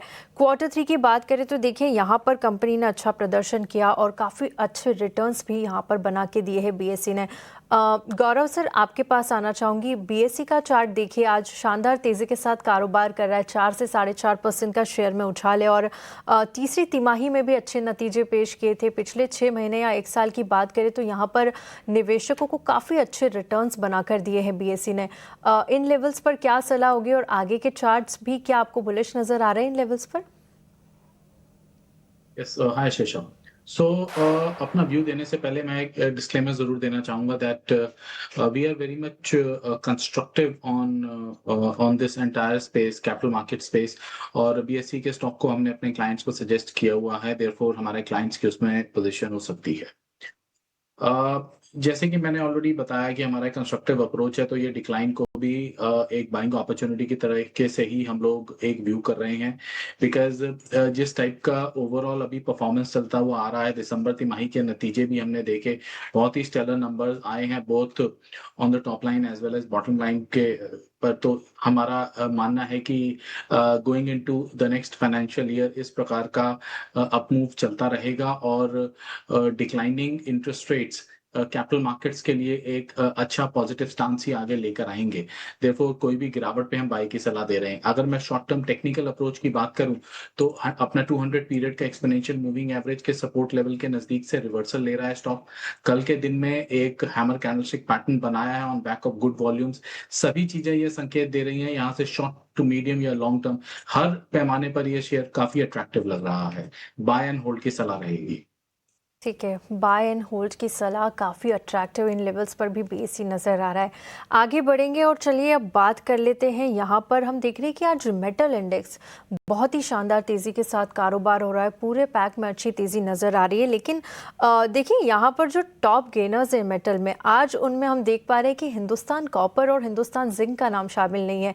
वजह है कि कॉपर की कीमतों में गिरावट देखने को मिल रही है। M6 पर 1% तक की गिरावट है, जिसकी वजह से थोड़ा इम्पैक्ट हम कह सकते हैं कि हिंदुस्तान जिंक और कॉपर पर आता हुआ आज नजर आ रहा है। प्रदीप, आपके पास आऊंगी। आज देखिए मेटल में आप देख सकते हैं शानदार चौतरफा तेजी है लगातार, और हिंदुस्तान कॉपर और जिंक आज उतनी तेजी के साथ कारोबार नहीं कर रहे हैं। जियोपॉलिटिकल टेंशन लगातार बरकरार है, जिससे मेटल की कीमतों पर भी काफ़ी इम्पैक्ट आ रहा है। ओवरऑल ऑल कमोडिटीज़ पर हम कह सकते हैं कि एक इम्पैक्ट और एक नेगेटिव असर देखने को मिल रहा है। कच्चे तेल की कीमतों में उबाल है, लेकिन वहीं आज सिल्वर में भी तेजी नजर आई, लेकिन कॉपर जिसको कहा जाता है कि सिल्वर के पैरेलल ही कारोबार करता है, लेकिन आज उस एक फैक्टर में गिरावट थी, जिसकी वजह से हिंदुस्तान जिंक और कॉपर में तेजी भर रही है, लेकिन उतनी अच्छी तेजी के साथ कारोबार नहीं कर रहे हैं। आपको हिंदुस्तान कॉपर और जिंक के चार्ट्स किस तरह से नजर आ रहे हैं? क्या ये अब ओवरबॉट हो चुके हैं या फिर अभी आगे और बड़ी तेजी आना बाकी है? Good afternoon and happy Holi आपको। देखिए, जिस तरीके का अभी हिंदुस्तान कॉपर अभी 560 के रेंज के आसपास का प्राइस चल रहा है, मुझे लगता है कि कहीं ना कहीं देखिए रिसेंटली हमने ओवर द टाइम देखा है, पास्ट लास्ट 1-1.5 महीने में एक अच्छा खासा रैली यहाँ पे हो चुका था। तो प्रॉफिट बुकिंग भी होना था, तो शॉर्ट टाइम में जितना प्रॉफिट बुकिंग होना था आई थिंक कि वो हो चुका है। अब तेजी नहीं आया, इसमें स्ट्रेंथ आपको मिलेंगे 585 जैसे ही ब्रेक करेगा फिर से आपको ये हिंदुस्तान कॉपर 640 650 तक आते हुए दिखाई देंगे। तो जब तक 580 585 का जो जोन है वो ब्रेक नहीं होता है तब तक हमें एक बार वेट करने का सलाह है। और बाकी जिनके पास एग्जिस्टिंग पोजीशन है, आप बिल्कुल बने रहिए। यहाँ पे आप 510 के आसपास का एक स्टॉप लॉस मेंटेन कीजिए एंड होल्ड कीजिए। हिंदुस्तान जिंक अभी ऑलमोस्ट एक सपोर्ट के आसपास ऑलरेडी स्टॉक घुमा है, कंसोलिडेशन रेंज के अंदर फंसा हुआ है। जैसे ही 640 650 ब्रेक करेगा, आपको एक बार फिर से यहाँ पे 725 730 तक मूवमेंट हिंदुस्तान जिंक पे आते हुए दिखाई देंगे। निफ्टी मेटल इंडेक्स को अगर ओवरऑल देखेंगे तो कहीं ना कहीं इसमें फिर से एक मोमेंटम दिखाई दे रहा है। तो it will take some time, लेकिन ऐसे भी ओवरनाइट यहाँ पे कुछ नहीं होने वाला। अगर व्यू 6 से 8 महीने का है तो फिर मैं पॉजिटिव हूँ, लेकिन व्यू अगर 2 4 दिन 5 दिन का है तो थोड़ा आपको यहाँ पे सतर्क होके चलना है। ठीक है, ये सलाह मेटल इंडेक्स और हिंदुस्तान कॉपर और हिंदुस्तान जिंक पर प्रदीप ने दी है। चलिए आगे बढ़ेंगे और यहाँ पर एक सेक्टर की बात कर लेते हैं। लगातार हम इस सेक्टर की 2-3 दिन से चर्चा कर रहे हैं क्योंकि जियोपॉलिटिकल टेंशन्स बढ़ रहे हैं, कच्चे तेल की कीमतों में उछाल है। गौरांग सर, हम एविएशन सेक्टर की बात कर रहे हैं। कल भी हमने चर्चा की थी और देखिए कल के सेशन में तो काफ़ी गिरावट देखने को मिल रही थी, लेकिन आज इंडिगो में अच्छी तेज़ी 2 से 2.25% की तेज़ी के साथ कारोबार होता हुआ दिख रहा है। कई सारी फ्लाइट्स कैंसिलेशंस हुए हैं पिछले कुछ दिनों में और देखिए 500 से 600 फ्लाइट्स यहाँ पर कैंसिल होती हुई नजर आई। कच्चे तेल की कीमतों में उबाल है। ऐसे में अब जो एविएशन सेक्टर है उसको कह सकते हैं कि काफ़ी इम्पैक्ट वहाँ पर आता हुआ नजर आएगा। आने वाले दिनों में जिस तरह की टेंशन गहराती हुई नजर आ रही है, कुछ ईज आउट की अभी यहाँ पर फिलहाल कोई उम्मीद या कोई खबरें नहीं आई है। लगातार अपडेट्स जारी है, हर खबर पर हम नजर रख रहे हैं, लेकिन किस तरह का आने वाले दिनों में आपको यहाँ पर फंडामेंटल्स दिख रहे हैं और क्या कुछ पसंद आ रहा है? अगर पिछले आने वाले 6 महीनों की बात करें तो किस तरह की स्टोरी नजर आ रही है एविएशन सेक्टर की? पृथ्वी जी, परिस्थिति ऐसी है कि किसी भी तरह का अनुमान लगाना बहुत ही मुश्किल है ऐसी परिस्थिति में जहां पर हर घंटे एक खबर उभर करके आ रही है। तो आपको वास्तविकता से जुड़ना पड़ेगा और जिस प्रकार से खबरें आती हैं उसको सोच समझकर उसका विश्लेषण करके आपको प्रतिक्रिया देनी है। जहां तक उड़ान क्षेत्र का सवाल है, मैं बिल्कुल मानता हूं कि ये जो हवाई यातायात में प्रतिबंध लगे हुए हैं, कुछ देशों ने अपनी जो एविएशन स्काइज है वहां पर प्रतिबंध लगाया हुआ है, जिससे उड़ानें वहां पर जा नहीं सकती और वहां से आ नहीं सकती है। और वो कारण हमने देखा है कि पिछले 4-5 दिनों से जिस प्रकार से काफी कुछ उड़ान क्षेत्र से जुड़ी हुई कंपनियों को खामियाजा भुगतना पड़ा है। दूसरी तरफ कच्चे तेल के दाम अगर ज्यादा ऊपरी स्तर पर चले गए और उस परिस्थिति में जो ईंधन इस्तेमाल होता है या फिर जो तेल इस्तेमाल होता है एक उड़ान को भरने के लिए, वो होता है एटीएफ यानी कि एविएशन टरबाइन फ्यूल। अभी तक तो हमारे देश में मैंने अभी तक तो नहीं सुना है कि किसी प्रकार के ऊपर की तरफ के परिवर्तन किए, तो शायद ऐसा नहीं होता है। तो जो भारी बोझ होता है एटीएफ ऊपर जाने का, जिसका खामियाजा इन सब कंपनियों को भुगतना पड़ता है, वो कम होगा या फिर नहीं के बराबर होगा, पहली बात। दूसरी बात, एक कंपनी क्षेत्र में जो हमें पसंद आती है काफी लंबे समय से, वो है हमारे देश की सबसे बेहतरीन तरीके से स्थापित low cost carrier InterGlobe Aviation यानी कि इंडिगो। दिसंबर के महीने में पहले हफ्ते में पिछले साल कुछ गड़बड़ी हुई थी, इस कारण एक बहुत बड़ा खामियाजा इनको भुगतना पड़ा। लेकिन अगर आपका लंबी अवधि का नजरिया है तो मैं जिस प्रकार से एक विचारधारा आपके समक्ष रख रहा था कि ये परिस्थिति कभी ना कभी तो सुलझेगी और सुलझने के बाद मेरे ख्याल से हवाई यातायात फिर से जोर शोर से आगे बढ़ेगी। उस परिस्थिति में मेरे ख्याल से अगर आपकी लंबी अवधि की विचारधारा है और निवेश है, पहले तो बने रहे। गिरावट का फायदा उठा करके अगर आपको और जोड़ना है तो आप और जोड़ सकते हैं। अगर आपको नया निवेश करना है तो मेरे ख्याल से पूरी ताकत लगा करके नहीं, क्योंकि खबरें उभर रही हैं और परिस्थिति की प्रतिक्रिया बाजार दे रहा है, विश्व दे रहा है, तो थोड़ा थोड़ा करके किश्तों में आप निवेश करें। इन्होंने नए एयरक्राफ्ट के लिए भी ऑर्डर दिए हैं और बहुत जल्द ये एयरक्राफ्ट इनकी फ्लीट्स में जुड़ेंगे। हमारे देश में मेरे ख्याल से इस साल एक नया एयरपोर्ट, बड़ा एयरपोर्ट जेवर उत्तर भारत में खुलने की तैयारी कर रहा है, जिसके कारण मार्केट रूट्स, एविएशन रूट्स और शायद इनका मार्केट शेयर, सभी परिस्थिति में एक सकारात्मक आंकड़े आने की पूरी उम्मीद है। छोटी मध्यम अवधि में शायद परिस्थिति को लेकर के उतार चढ़ाव हो, लेकिन लंबी अवधि में अगर निवेश है आपका तो बने रहे और खरीदारी करनी है तो वो भी कर सकते।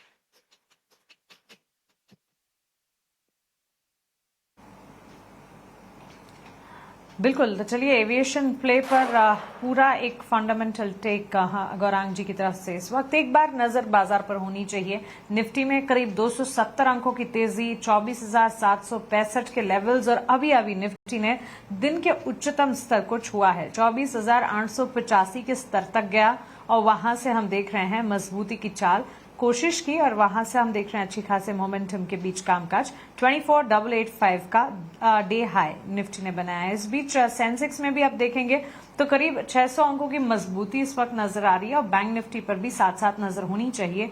अच्छा खासा एक्शन और एब्सोल्युटली हम देख रहे हैं 750 अंकों की तेजी, 80,000 के पार सेंसेक्स इस वक्त कामकाज करता हुआ। सो क्लियरली मार्केट में हम देख रहे हैं इम्पैक्ट आता हुआ और संभलते हुए बाजार, इस कोशिश में कामयाबी भी हाथ लगी है। निफ्टी में हम अच्छी खासी तेजी और एक्शन देख रहे हैं। आगे बढ़ेंगे, ऑप्शन का एक दमदार ट्रेड हमारे अगले सेगमेंट ऑप्शन के चैंपियन में जानते हैं।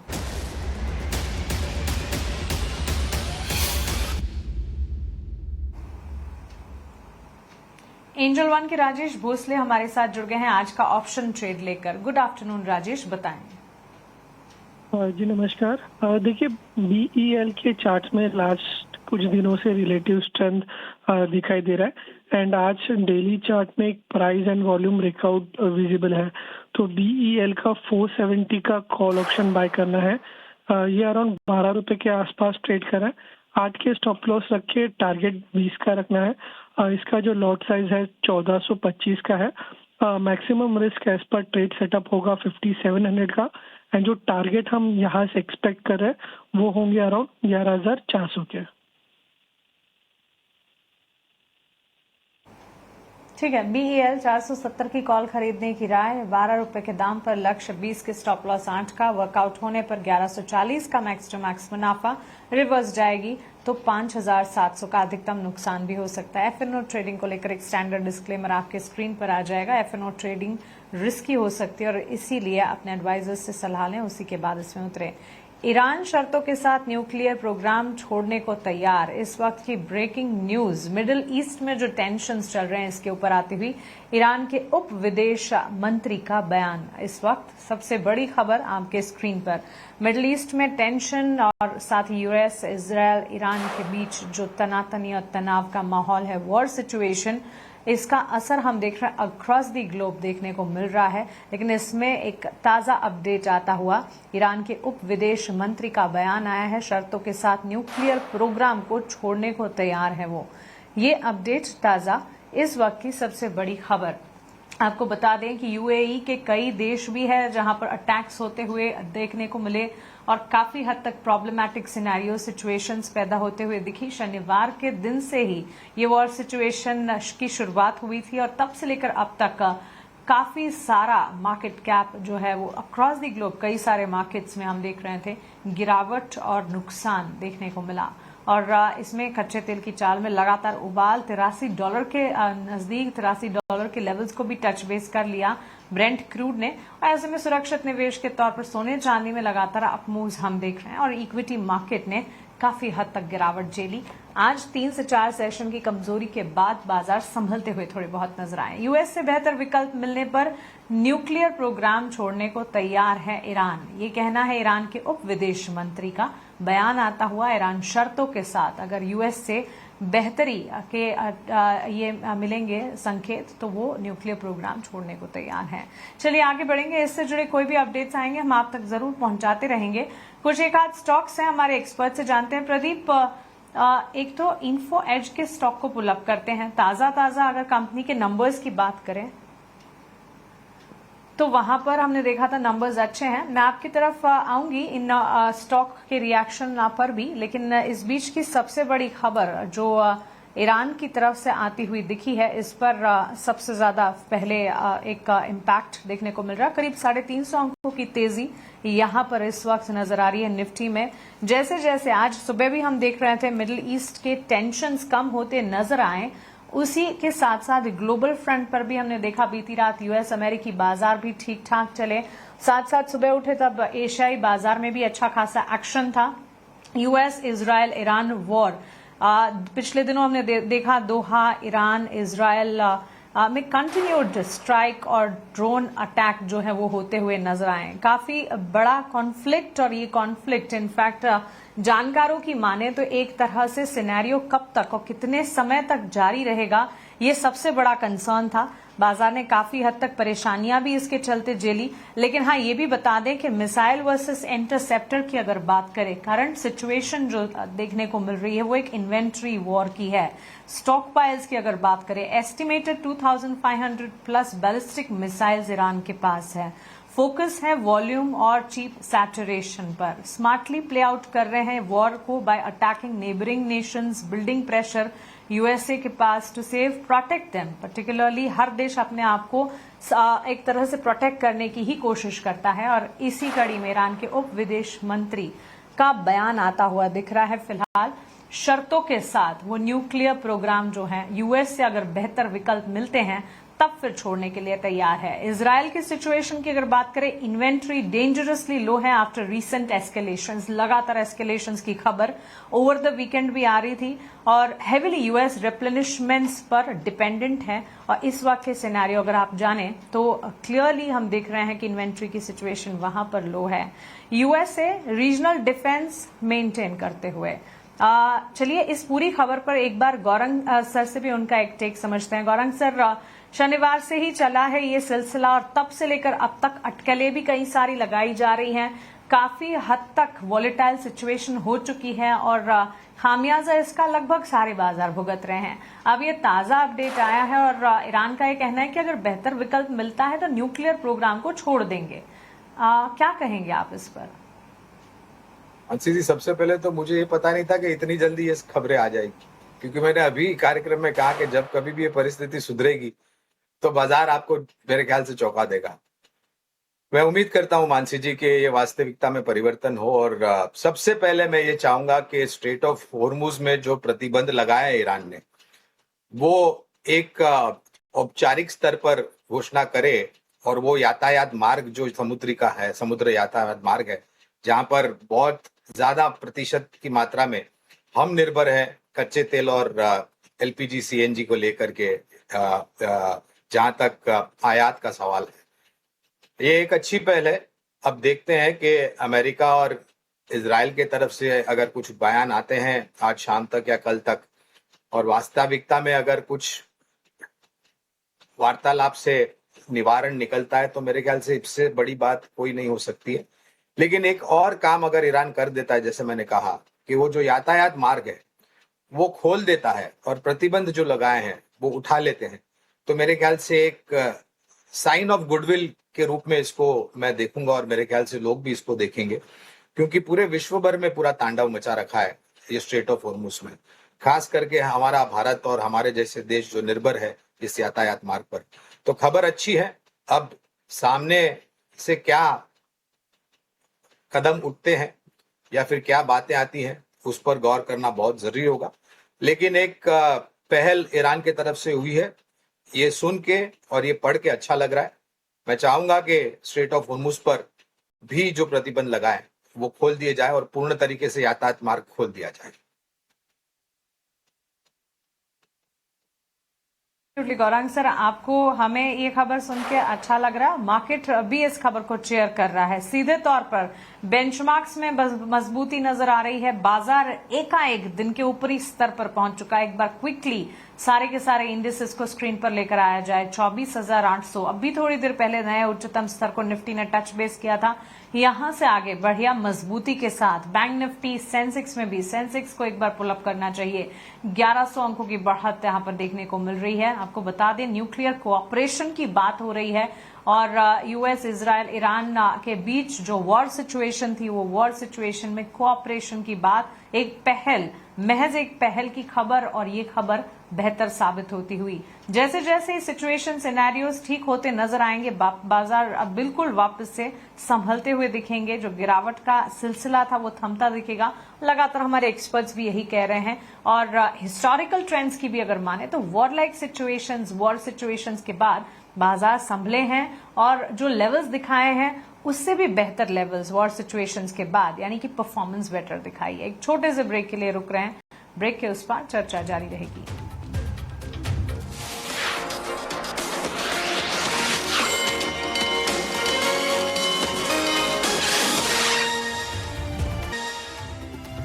ब्रेक के बाद फिर से एक बार आपका स्वागत है। आप देख रहे हैं क्लोजिंग कॉल्स और ब्रेक के पहले हमने चर्चा की ग्लोबल और जियोपॉलिटिकल फ्रंट पर अच्छी खबर निकल कर आई जिसके चलते शार्प स्पाइक बाजार में दिखा। हालांकि उस लेवल से थोड़ी सी मुनाफा वसूली फिर एक बार दिखी है, लेकिन फिर भी 300 अंकों की तेजी के साथ 24,780 के आसपास निफ्टी कारोबार करता हुआ।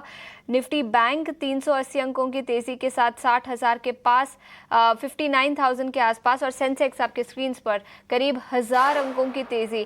याद रखिए ब्रेक के पहले जब हम चर्चा कर रहे थे करीब 1,300 अंकों की तेजी दिखी थी, तो उन लेवल से पिछले 5 मिनटों में फिर एक बार मुनाफा वसूली दिखी है, लेकिन फिर भी अच्छी खासी तेजी के साथ भारतीय बाजार अब कारोबार करते हुए। विदेशी मामलों के जानकार परीक्षित पयाने अब हमारे साथ जुड़ चुके हैं। बहुत बहुत शुक्रिया समय निकालकर ईटीना स्वदेश पर जुड़ने के लिए। अगर आप हमें बता पाए क्या कुछ हो रहा है जियोपॉलिटिकल फ्रंट पर, आपका क्या व्यू होगा और क्या आपको लगता है कि कुछ ही दिनों में ये वॉर जैसा सिचुएशन जो बना है ग्लोबल मार्केट में वो कम होता हुआ नजर आएगा? जी माफी चाहूंगा, मेरा नाम पहले तो पथिकृत पाइन है। दूसरी चीज है कि देखिए ये जो सिचुएशन अभी है इसमें ये सोचना कि बहुत जल्दी इसका कोई सोल्यूशन निकल आएगा बहुत मुश्किल है, क्योंकि जिस तरह से ईरान के सुप्रीम कमांडर को मार दिया गया उसके वजह से जो एक उस देश में अभी नाराजगी है, तो मुझे नहीं लगता कि इतनी जल्दी ईरान कोई एक्सेप्ट कर लेगा कोई कंडीशन अगर अमेरिका रखे तो। और दूसरी चीज है उनके जो सबसे पावरफुल जो डिवीजन है आर्मी का या फिर उनके जो पैरेलल आर्मी है जिसका नाम है IRGC Islamic revolutionary guard core, वो उनके आर्मी से अलग काम करते। तो जिसने भी यहाँ पे अभी उनके तरफ से जो भी एक्शन लिया जा रहा है अमेरिका के खिलाफ, इजराइल के खिलाफ या अरब देशों में, वो IRGC ले रहा है। तो IRGC मुझे नहीं लगता किसी और की बात सुनेगा भी। तो मुझे जितना अंदाजा है इस चीज से ये कहना कि बहुत जल्दी इसका कोई सोल्यूशन निकलेगा, हल निकलेगा, मुझे नहीं लगता कि इतनी जल्दी होगा। लेकिन हाँ, ये सही है कि बहुत सारे देश है जैसे इंडिया है, चाइना है, उनके तरफ से थोड़ा बहुत दबाव चाइना ईरान के ऊपर है कि स्ट्रेट ऑफ हॉर्मुज को अगर वो बंद करके रखे हॉर्मुज प्रणाली को, तो उसका इम्पैक्ट इंडिया या चाइना इन देशों की इकोनॉमी के ऊपर बहुत पड़ता है। तो ओवरऑल मुझे लगता है कि जिस तरह से अमेरिका ने एक तरफ बात करता रहा, नेगोशिएट करता रहा, दूसरी तरफ जंग छेड़ दी, शायद ईरान भी यही करेगा कि पैरेलली कभी बात करेगा कि मीटिंग कर सकते हैं, ये कर देंगे, वो कर देंगे, लेकिन पैरेलली वो भी अपनी तरफ से जंग बरकरार रखेगा। तो इसका कोई अभी इंस्टेंट सोल्यूशन आएगा मुझे नहीं लगता। अगर आता भी है, अगर ऑफिशियली जंग बंद भी हो जाता है कुछ दिन में, लेकिन वो उसके बाद जो एक मतलब जिसको कहते हैं कि स्पोरेडिक वायलेंस या इंसर्जेंसी जिस तरह से वहां शुरू होगा फिर से, तो ये तनाव मिडिल ईस्ट में अभी कुछ महीने या फिर साल भर चल सकता है। Back to you. बिल्कुल बिल्कुल बिल्कुल प्रतिकृत जी, हाल ही में ये बयान और इस समय ये बयान आना मार्केट के लिए बेहतर साबित हो रहा है। और विदेश मंत्री ने इनफैक्ट ये कहा है कि अगर अमेरिका बेहतर विकल्प या समझौता देता है तो ईरान अपने न्यूक्लियर प्रोग्राम को छोड़ने के लिए तैयार है। ये बयान ऐसे समय में आया है जब अमेरिका, इजरायल और पश्चिमी देशों का दबाव ईरान पर लगातार बन रहा है। इस मुद्दे के सबसे अहम पहलू की अगर बात करें, 2015 का परमाणु समझौता, joint comprehensive plan of action भी है, जिससे अमेरिका 2018 में ही बाहर हो गया था। इस पूरी खबर का मतलब सीधे तौर पर यह है कि ईरान का कहना है कि अगर न्यूक्लियर प्रोग्राम उनका जो है वो वैज्ञानिक और शांतिपूर्ण उद्देश्य के लिए है, लेकिन अमेरिका अगर बेहतर समझौता और प्रतिबंध में राहत देता है तो ईरान समझौते के लिए तैयार है। पथिकृत जी, इसी के साथ कई सारे सवाल वापस से उठ खड़े भी होते हैं। अगर ईरान परमाणु कार्यक्रम छोड़ता है तो निगरानी कैसे होगी, पहला। दूसरा, क्या ईरान भविष्य में फिर से परमाणु कार्यक्रम शुरू कर सकता है? और तीसरा, ईरान अभी परमाणु हथियार बनाने के कितने करीब है?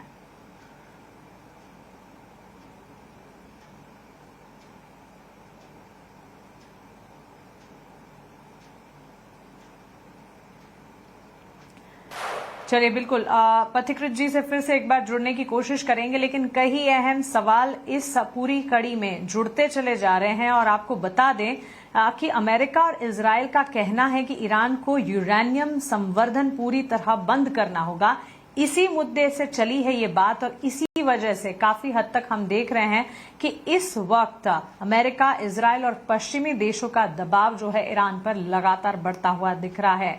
ऐसे में ये बयान आना ये इस वक्त काफी इंपॉर्टेंट हो जाता है और एक तरीके से ये पूरी की पूरी सिचुएशन, वॉर सिचुएशन जो शुरू हुई थी वहां पर किसी तरह के पॉजिटिव ट्रिगर की जरूरत थी और फिलहाल ये पॉजिटिव ट्रिगर आता हुआ देखने को मिला है। Gaurang sir, once again coming back to you, Pathikrit ji से संपर्क नहीं हो पा रहा है, लेकिन ईरान अमेरिका समझौता अगर हो जाता है तो तेल की कीमतों पर किस तरह का आउटलुक पड़ सकता है? ईरान का तेल फिर से क्या वैश्विक बाजार में तेजी लेकर आ सकता है? कोई टेक्स एनर्जी पैक, क्योंकि इन दिनों कच्चे तेल में बड़ा उबाल देखा है हमने। पहली बात तो मानसी जी देखिए, ऐसी परिस्थिति में भी ईरान का तेल कुछ हद तक और कुछ मात्रा में अंतर्राष्ट्रीय मार्केट में आ रहा है, ये एक वास्तविकता है। फिर वो थर्ड कंट्री से रूटिंग करके आए या फिर किसी और तरीके से स्मगलिंग करके आए, वो बात अलग है, लेकिन आज के तारीख में भी वो आ रहा है और पहले भी आता रहा है। लेकिन मैं एक बात पर थोड़ा बहुत गौर करना चाहूंगा और रोशनी डालना चाहूंगा। अमेरिका कह रहा है कि पूर्ण तरीके से ईरान को अपने परमाणु जो सुविधाएं हैं और यूरेनियम एनरिचमेंट को पूर्ण तरीके से बंद करना चाहिए। तो मैं माफी चाहूंगा, ये शब्द का मैं प्रयोग कर रहा हूं। अमेरिका जैसा दोगलापन मैंने कहीं नहीं देखा, क्योंकि एक तरफ आप ईरान के ऊपर दबाव डाल रहे हैं और दूसरी तरफ एक और देश है जो आतंकवाद के लिए जाना जाता है और जिसके पास काफी अच्छी मात्रा में परमाणु हथियार है, वो है पाकिस्तान, और दुर्भाग्यपूर्ण हमारा पड़ोसी है वो। लेकिन मैं और एक चीज कहना चाहूंगा, आपने ईरान के ऊपर इतनी बड़ी कार्रवाई कर ली, लेकिन पाकिस्तान जो कि एक टेररिस्ट नेशन के रूप में जाना जाता है, और मैं एक चीज और कहना चाहूंगा, ओसामा बिन लादेन ईरान में नहीं पाया गया था। ओसामा बिन लादेन जब पाया गया और उसको मार गिराया गया अमेरिका की तरफ से, तो पाकिस्तान में अबोटाबाद में मिला था, जो कि एक मिलिट्री बेस है। तो ये इस तरीके का दोगलापन जो है ना, वो मुझे समझ में नहीं आता है। लेकिन आपका प्रश्न का उत्तर देते हुए, कच्चे तेल के दाम बहुत जल्द नीचे आएंगे इसकी संभावना तो कम है। जैसे मैंने कहा मेरी टिप्पणी में कि जब ये खबर आई कि स्ट्रेट ऑफ हॉर्मुज में जो पाबंदी लगाई गई है उसको पूर्ण तरीके से वापस ले लेना चाहिए और यातायात मार्ग जो है वो खोल देना चाहिए, जिससे जो बड़ी मात्रा में आयात निर्यात होता है कच्चे तेल का और नेचुरल गैस का, उसकी राहत लोगों को मिल जाए, देशों को मिल जाए। खास करके भारत, अमेरिका जैसे देश है जो कि बहुत बड़ी मात्रा में निर्भर है इस यातायात मार्ग के ऊपर। लेकिन ये दोगलापन देख करके कभी कभी आश्चर्य होता है कि एक तरफ आप एक देश के बहुत बड़े प्रतिनिधि को मार डालते हैं और दूसरी तरफ दूसरे देश के ऊपर आप किसी प्रकार की कार्रवाई नहीं करते। जियोपॉलिटिकल फ्रंट पर काफ़ी डेवलपमेंट्स पिछले कुछ दिनों में हुए हैं, जिसके चलते भारतीय बाजारों पर भी इम्पैक्ट दिखा है, लेकिन अभी शायद पॉजिटिव खबर निकल कर आई है और इसी के चलते मार्केट में भी अच्छी खासी रिकवरी देखने को मिली है। कुछ स्टॉक्स पर नज़र डालते हैं जहां पर काफ़ी एक्शन नज़र आया है। अदानी पोर्ट्स 4.5% से ज़्यादा की तेज़ी के साथ निफ्टी 50 के टॉप गेनर्स में आज के सत्र में शामिल है। मेटल स्टॉक्स की हमने सुबह भी बात की थी, हिंडाल्को, नैल्को, वेदांता, सभी एल्यूमिनियम स्टॉक्स में भी तेज़ी देखने को मिली है। ग्लोबल बाजारों में aluminium prices all time high levels के करीब है। इनफैक्ट एमसीएक्स पर भी ऑल टाइम हाई लेवल पर एल्यूमिनियम प्राइसेस कारोबार करते हुए, और इसी के चलते इन सभी स्टॉक्स पर भी एक्शन देखने को मिला है। लेकिन अदानी पोर्ट्स चार्ट्स आपके स्क्रीन पर 4.5% से ज़्यादा की तेज़ी के साथ 1500 के पास कारोबार करता हुआ। प्रदीप, क्या राय होगी आपकी अदानी पोर्ट्स पर? हाय आशीषा, गुड आफ्टरनून। सो देखिए, अभी अदानी पोर्ट 1500 के आसपास का प्राइस चल रहा है। रिसेंटली हमने देखा एक डबल टॉप फॉर्मेशन हुआ था वीकली चार्ट में, तो देन स्टॉक नीचे आ गया था। बेस फॉर्मेशन अभी भी कंप्लीट मैं नहीं बोलूंगा कि ये हो चुका है, क्योंकि मार्केट में एक तेजी आया है, सो कहीं ना कहीं मूव इसमें भी आ चुका है। जितने भी शिपिंग एंड पोर्ट्स कंपनीज है, यहाँ पे थोड़ा बहुत मूव देखने को मिल रहा है। सो अभी जिनके पास पोजीशन है होल्ड करने का सलाह रहेगा। एक बार अगर 1510 क्रॉस होता है और क्लोजिंग हो जाता है इसके ऊपर, तो फिर से आपको 1650 के आसपास का प्राइस आते हुए दिखाई देंगे, तो बिल्कुल होल्ड करने का सलाह रहेगा। और एक अपडेट देना पसंद करूंगा, अभी कुछ टाइम पहले ही मैंने एक कॉल दिया था साई लाइफ करके, साई लाइफ साइंसेज लिमिटेड, 1070 का टारगेट था पहला टारगेट, और अभी 1084 का हाई लगा के 7% से भी ज्यादा ऊपर है। तो एक बार पार्शियल प्रॉफिट बुक कर लीजिए। बाकी सेकंड टारगेट 1140, वो भी आपको नेक्स्ट 2 से 3 दिन में आते हुए दिखाई देंगे। ये नज़रिया साई लाइफ साइंसेस पर आपने पहले जो कॉल दिया था उस पर पहला टारगेट अचीव हो चुका है। और इसके अलावा हमने अदानी पोर्ट्स पर भी चर्चा की। निफ्टी 50 के टॉप गेनर्स में अभी ये स्टॉक शामिल है। लेकिन इस बीच रिलायंस इंडस्ट्रीज पर भी आपकी राय लेना चाहूँगी अंशुल। 3.5% की तेज़ी के साथ टॉप गेनर्स में ही शामिल है। पिछले कुछ दिनों में गिरावट दिखी थी। ईयर टू डेट बेसिस पर भी देखें तो स्टॉक अभी भी 12% की गिरावट के साथ कारोबार करता हुआ स्ट्रीट में ये एक्सपेक्टेशन है कि होल्डिंग कंपनी डिस्काउंट लगेगा जियो के लिस्टिंग के बाद, और इसी के चलते ईयर टू डेट बेसिस पर स्टॉक में गिरावट भी दिखी है। लेकिन टेक्निकल पर आपका क्या व्यू होगा रिलायंस इंडस्ट्रीज पर? अंशुल, ये सवाल आपके लिए। देखिए, रिलायंस मेरे पर्सनल पोर्टफोलियो में कल ही मैंने बाई किया था, और अभी रिलायंस के बदले मैंने आपको एल&टी का ट्रेड भी दिया था। वहां पे 97 रुपीज इमीडिएट प्रॉफिट बन रही है, तो एल&टी में प्रॉफिट बुक कर सकते हैं। बट रिलायंस मेरे पर्सनल पोर्टफोलियो में और कल ही मैंने बाई किया है। सेबी के रूल की वजह से इस पे कमेंट नहीं कर पाऊंगा। दूसरा, शो के स्टार्टिंग में मैंने 2 कमेंट्री दी थी निफ्टी और बैंक निफ्टी पे। बैंक निफ्टी वहां से 650 पॉइंट बढ़ गया है और निफ्टी में 300 पॉइंट की अपमूव आ चुकी है।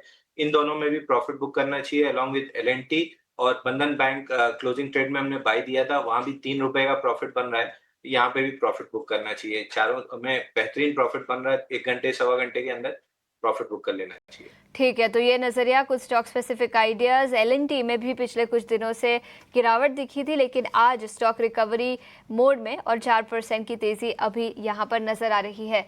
एक छोटे से ब्रेक के लिए रुकेंगे। ब्रेक के बाद BTST और STBT ट्रेड्स हम आपके लिए लेकर आएंगे। बने रहिए हमारे साथ।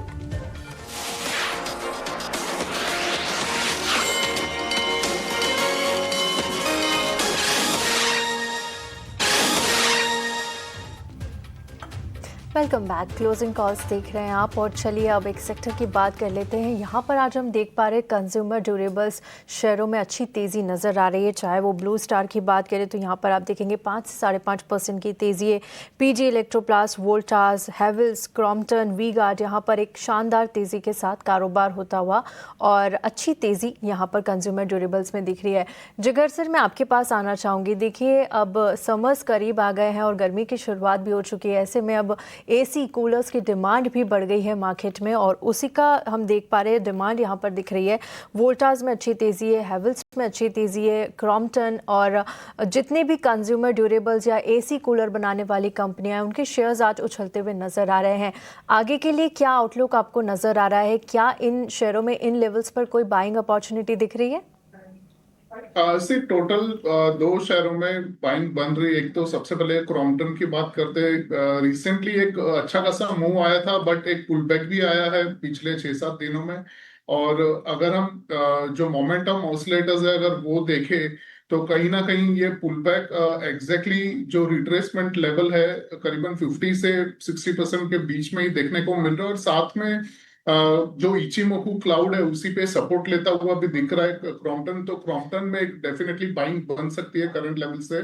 करीबन जो प्राइस एक्शन है 250 के करीबन है। स्टॉप लॉस जो है 235 के नीचे लगेगा, और ऊपर में करीबन 280-285 तक के लेवल्स क्रॉम्पटन में देखने को मिल सकते हैं। सेकंड स्टॉक है वोल्टास है। सिर्फ वोल्टास में बाइंग है, बट एक कंडीशनल बाय है based on weekly chart, because weekly chart पे काफी बड़ा रेजिस्टेंस है करीबन 1530 के वहां पे। तो एक बार 1530 के ऊपर क्लोजिंग आती है वोल्टास में तो डेफिनेटली एक बाय बनेगा, और वो केस में हम टारगेट लेके चलेंगे करीबन 1700 का, और जो स्टॉप लॉस रहेगा वो 1450 के नीचे क्लोजिंग बेसिस पे होगा।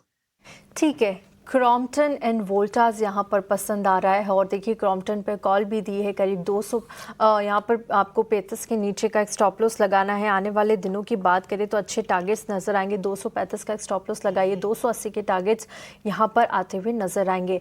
चलिए आगे बढ़ेंगे और अब दूसरे काउंटर की एक बात कर लेते हैं। अब HUL का ज़रा आप चार्ट्स देखिए। यहाँ पर देखिए आज भी गिरावट देखने को मिल रही है।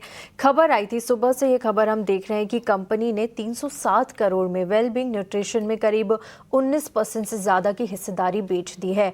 गौरव सर, मैं आपके पास आना चाहूँगी। आप देखिए, हिंदुस्तान यूनिलीवर FMCG पैक का एक दिग्गज स्टॉक कह सकते हैं, लेकिन लगातार करेक्शन के दौर से गुजर रहा है। एक लगातार नरमी और डाउन ट्रेंड नज़र आ रहा है। 6 महीने की बात करें तो 14% से ज़्यादा टूटा है, और 1 साल में भी कोई रिटर्न अच्छे नहीं आए हैं। 3% कुछ फ्लैट रिटर्न्स यहाँ पर कह सकते हैं।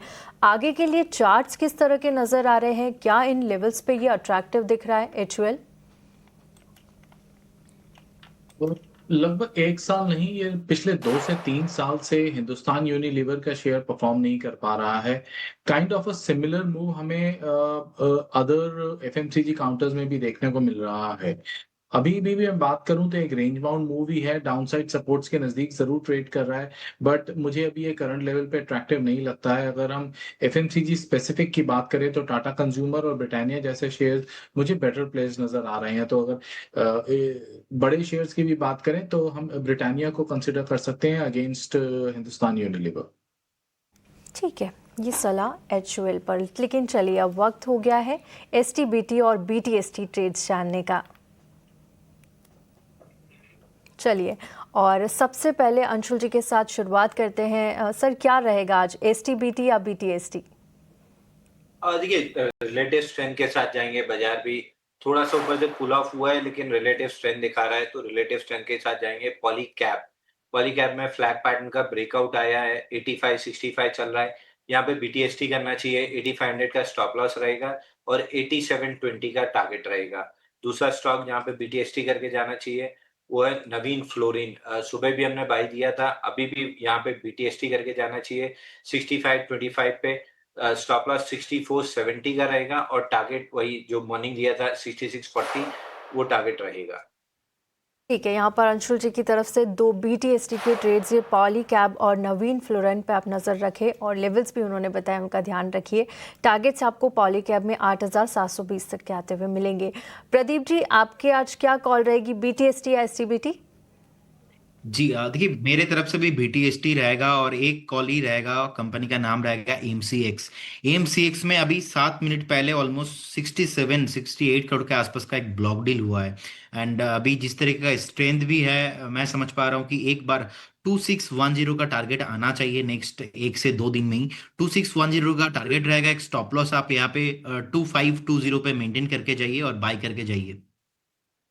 ठीक है, तो खरीदारी की सलाह MCX पर आती हुई कुछ BTST और STBT ट्रेड्स हम आपके लिए लेकर आ रहे हैं। जिगर, आपसे भी पूछना चाहूंगी, आपका ट्रेड कौन सा होगा?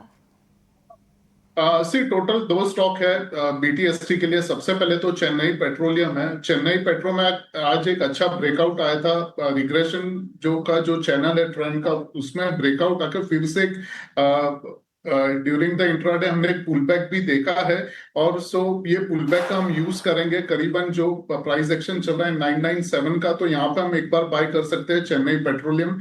टारगेट रहेगा 1050 का और स्टॉप लॉस लगेगा 975 के नीचे।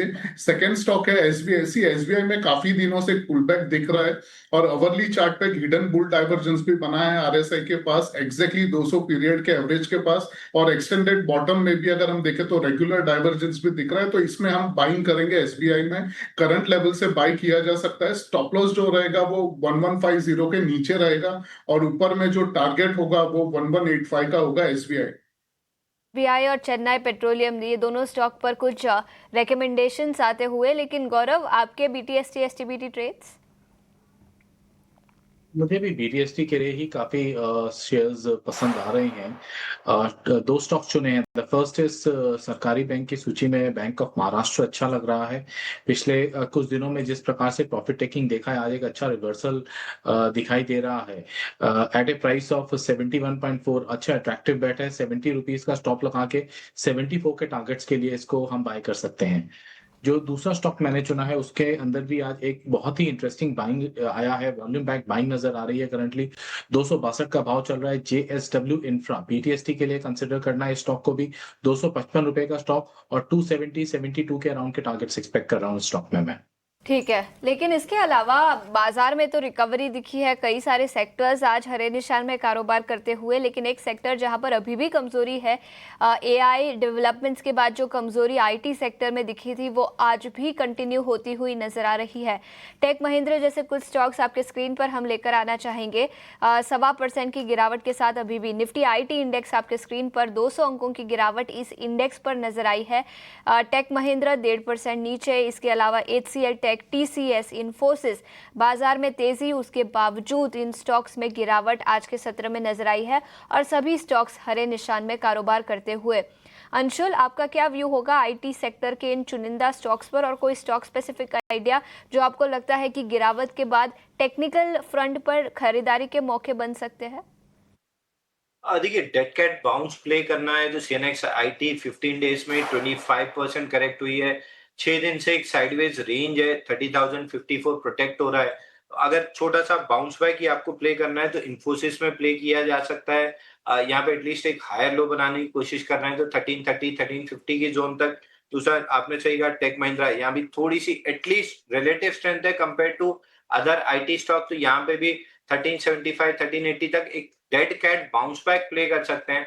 बट अगर रिलेटिव स्ट्रेंथ के काउंटर्स अवेलेबल है मार्केट में और तेजी है तो डेड कैट बाउंस अवॉइड करके रिलेटिव स्ट्रेंथ या ब्रेकआउट प्ले कर लेना ज्यादा अच्छा है। बट अगर आईटी में डेड कैट बाउंस प्ले ही करना है तो इन्फोसिस और टेक महिंद्रा, ये दो ठीक लग रहे हैं। ठीक है, इन्फोसिस और टेक महिंद्रा यहाँ पर अच्छे लग रहे हैं। आगे बढ़ेंगे और देखेंगे आज 52 वीक लो पे देखिए काफ़ी सारे स्टॉक्स आज कारोबार कर रहे हैं। एसीसी, अशोका बिल्डकॉइन, कॉनकॉर, डेल्टा कॉर्प, आइनॉक्स विंड और टीसीएस। जिगर, यहाँ पर क्या कोई कॉल लेना चाहिए इन लेवल्स पर? आज देखिए सारे 52 के आसपास कारोबार कर रहे थे, जब से बाजार में रिकवरी आई तो थोड़ी रिकवरी यहाँ पर भी हाल फिलहाल में नज़र आ रही है। क्या सलाह होगी इन लेवल्स पर? सबसे पहले तो जो कंटेनर कॉर्प का जो काउंटर है उसमें काफी हद तक अगर हम देखें जो टॉप बना था करीबन 935 का, और हम आज के दिन में आई गेस 465 या उससे भी नीचे करीबन इसके लेवल्स देखे इसमें। बट ओवरऑल जो बड़ा चार्ट है मंथली चार्ट, उसमें हम जो प्रीवियस ब्रेकआउट जोन था कहीं ना कहीं जैन 2022 2021 के लेवल्स जो एक अच्छा डिमांड जोन बन रहा है, उसी के चलते आज हमने इसमें बाइंग देखी है लोअर एंड से, तो इसमें डेफिनेटली बाय किया जा सकता है। बट जो व्यू होगा वो एटलीस्ट 4 से 5 महीने का व्यू लेके हम कॉनकॉर को बाय कर सकते हैं करंट लेवल्स पे। स्टॉप लॉस 400 के नीचे रख सकते हैं और मोटा मोटी नेक्स्ट 5 से 6 महीने के अंदर 650 670 तक के टारगेट्स देख सकते हैं। ठीक है, तो कॉनकॉर पर ये नजरिया आता हुआ 4% की तेजी के साथ 480 के लेवल के पार अब आज के सत्र में कारोबार करता हुआ। केवल 2 मिनट बाकी है बाजार खत्म होने में, तो फटाफट से बाजार पर नजर डाल लेते हैं। लास्ट के आधे घंटे में अच्छी खासी रिकवरी दिखी, लेकिन उसके बाद फिर एक बार प्रॉफिट बुकिंग भी भारतीय बाजारों में नजर आई। निफ्टी करीब 250 अंकों की तेजी के साथ 24,740 के आसपास कारोबार करता हुआ। पिछले 1 घंटे की स्पाइक आपके स्क्रीन पर आती हुई, लेकिन फिर एक बार मुनाफा वसूली उन लेवल से नजर आई। निफ्टी बैंक की बात करें तो निफ्टी के मुकाबले अंडर परफॉर्मेंस दिखा, लेकिन फिर भी अच्छा दिन रहा। पिछले 2 दिनों की जो गिरावट दिखी थी उसके बाद काफ़ी अच्छा परफॉर्मेंस रहा भारतीय बाजारों का। निफ्टी बैंक भी आपके स्क्रीन पर कुछ मिनटों में करीब 200 अंकों की तेजी के साथ 58,960 के आसपास निफ्टी बैंक खत्म होने जा रहा है। कई सारे इंडिविजुअल स्टॉक्स जो आज के सत्र में फोकस में थे। अदानी पोर्ट्स 4% की तेजी के साथ यहाँ पर एक्शन दिखा। मेटल काउंटर्स में एक्शन दिखा। इन पर्टिकुलर एल्यूमिनियम स्टॉक्स की बात करें तो हिंडाल्को आपके स्क्रीन पर 4% ऊपर। एनटीपीसी में 3.5% की तेजी दिखी। बीईएल, कोल इंडिया, ये 3 निफ्टी 50 के टॉप गेनर्स में शामिल थे।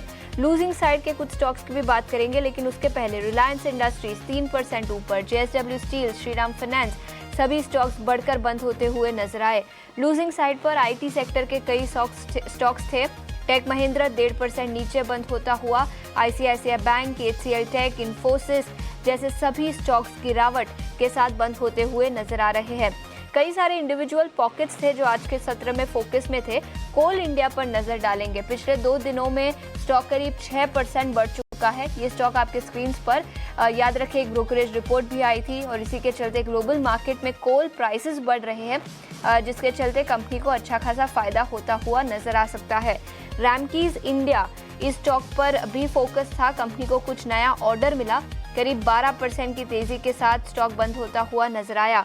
गेनिंग साइड पर रिलायंस इंडस्ट्रीज, एल&टी, एचडीएफसी बैंक, एमएनएम जो सबसे ज्यादा कंट्रीब्यूट कर रहे थे बाजार की तेजी में। और लूजिंग साइड पर आईसीआईसीआई बैंक, एसबीआई, टेक महिंद्रा, टीसीएस, एक्सिस बैंक सभी स्टॉक्स लूजिंग साइड पर कंट्रीब्यूट करते हुए नजर आए। एल&टी में अच्छी खासी रिकवरी दिखी, लेकिन गैस स्टॉक्स में कमजोरी आज के सत्र में नजर आई। गुजरात गैस, आईजीएल जैसे सभी स्टॉक्स कमजोरी के साथ ही कारोबार कर रहे थे। निफ्टी 50 का हीट मैप आपके स्क्रीन पर 250 अंकों की तेजी के साथ 24,740 के आसपास निफ्टी बंद होता हुआ। चुनिंदा स्टॉक्स थे जो लाल निशान में थे। आईटी सेक्टर के कई सारे स्टॉक्स कमजोरी के साथ बंद हुए। ONGC, ITC, Zomato, Asian paints, axis bank में हल्की सी कमजोरी आज के सत्र में नजर आई। एचयूएल, टीसीएस, एसबीआई जैसे कुछ स्टॉक्स भी गिरावट के साथ बंद हुए, लेकिन फिर भी पिछले 2 दिनों की गिरावट के बाद आज के सत्र में अच्छी खासी रिकवरी दिखी और Nifty metal index, Nifty consumer durable, auto, realty जैसे सभी सेक्टर्स तेजी के साथ बंद होते हुए नजर आए। तो ये था आज का मार्केट एक्शन। उम्मीद यही रहेगी कि कल के सत्र में भी ये पॉजिटिव मोमेंटम बरकरार रहे, लेकिन हमारे मेहमानों को शुक्रिया अदा करना चाहेंगे। अंशुल, प्रदीप, जिगर, गौरव, बहुत बहुत शुक्रिया समय निकालकर आज हमारे साथ क्लोजिंग कॉल पर ET Now स्वदेश पर जुड़ने के लिए। इतना ही समय था हमारे पास इस शो पर, लेकिन बने रहिए हमारे साथ, न्यूज़ और अपडेट्स कंटिन्यू होंगी।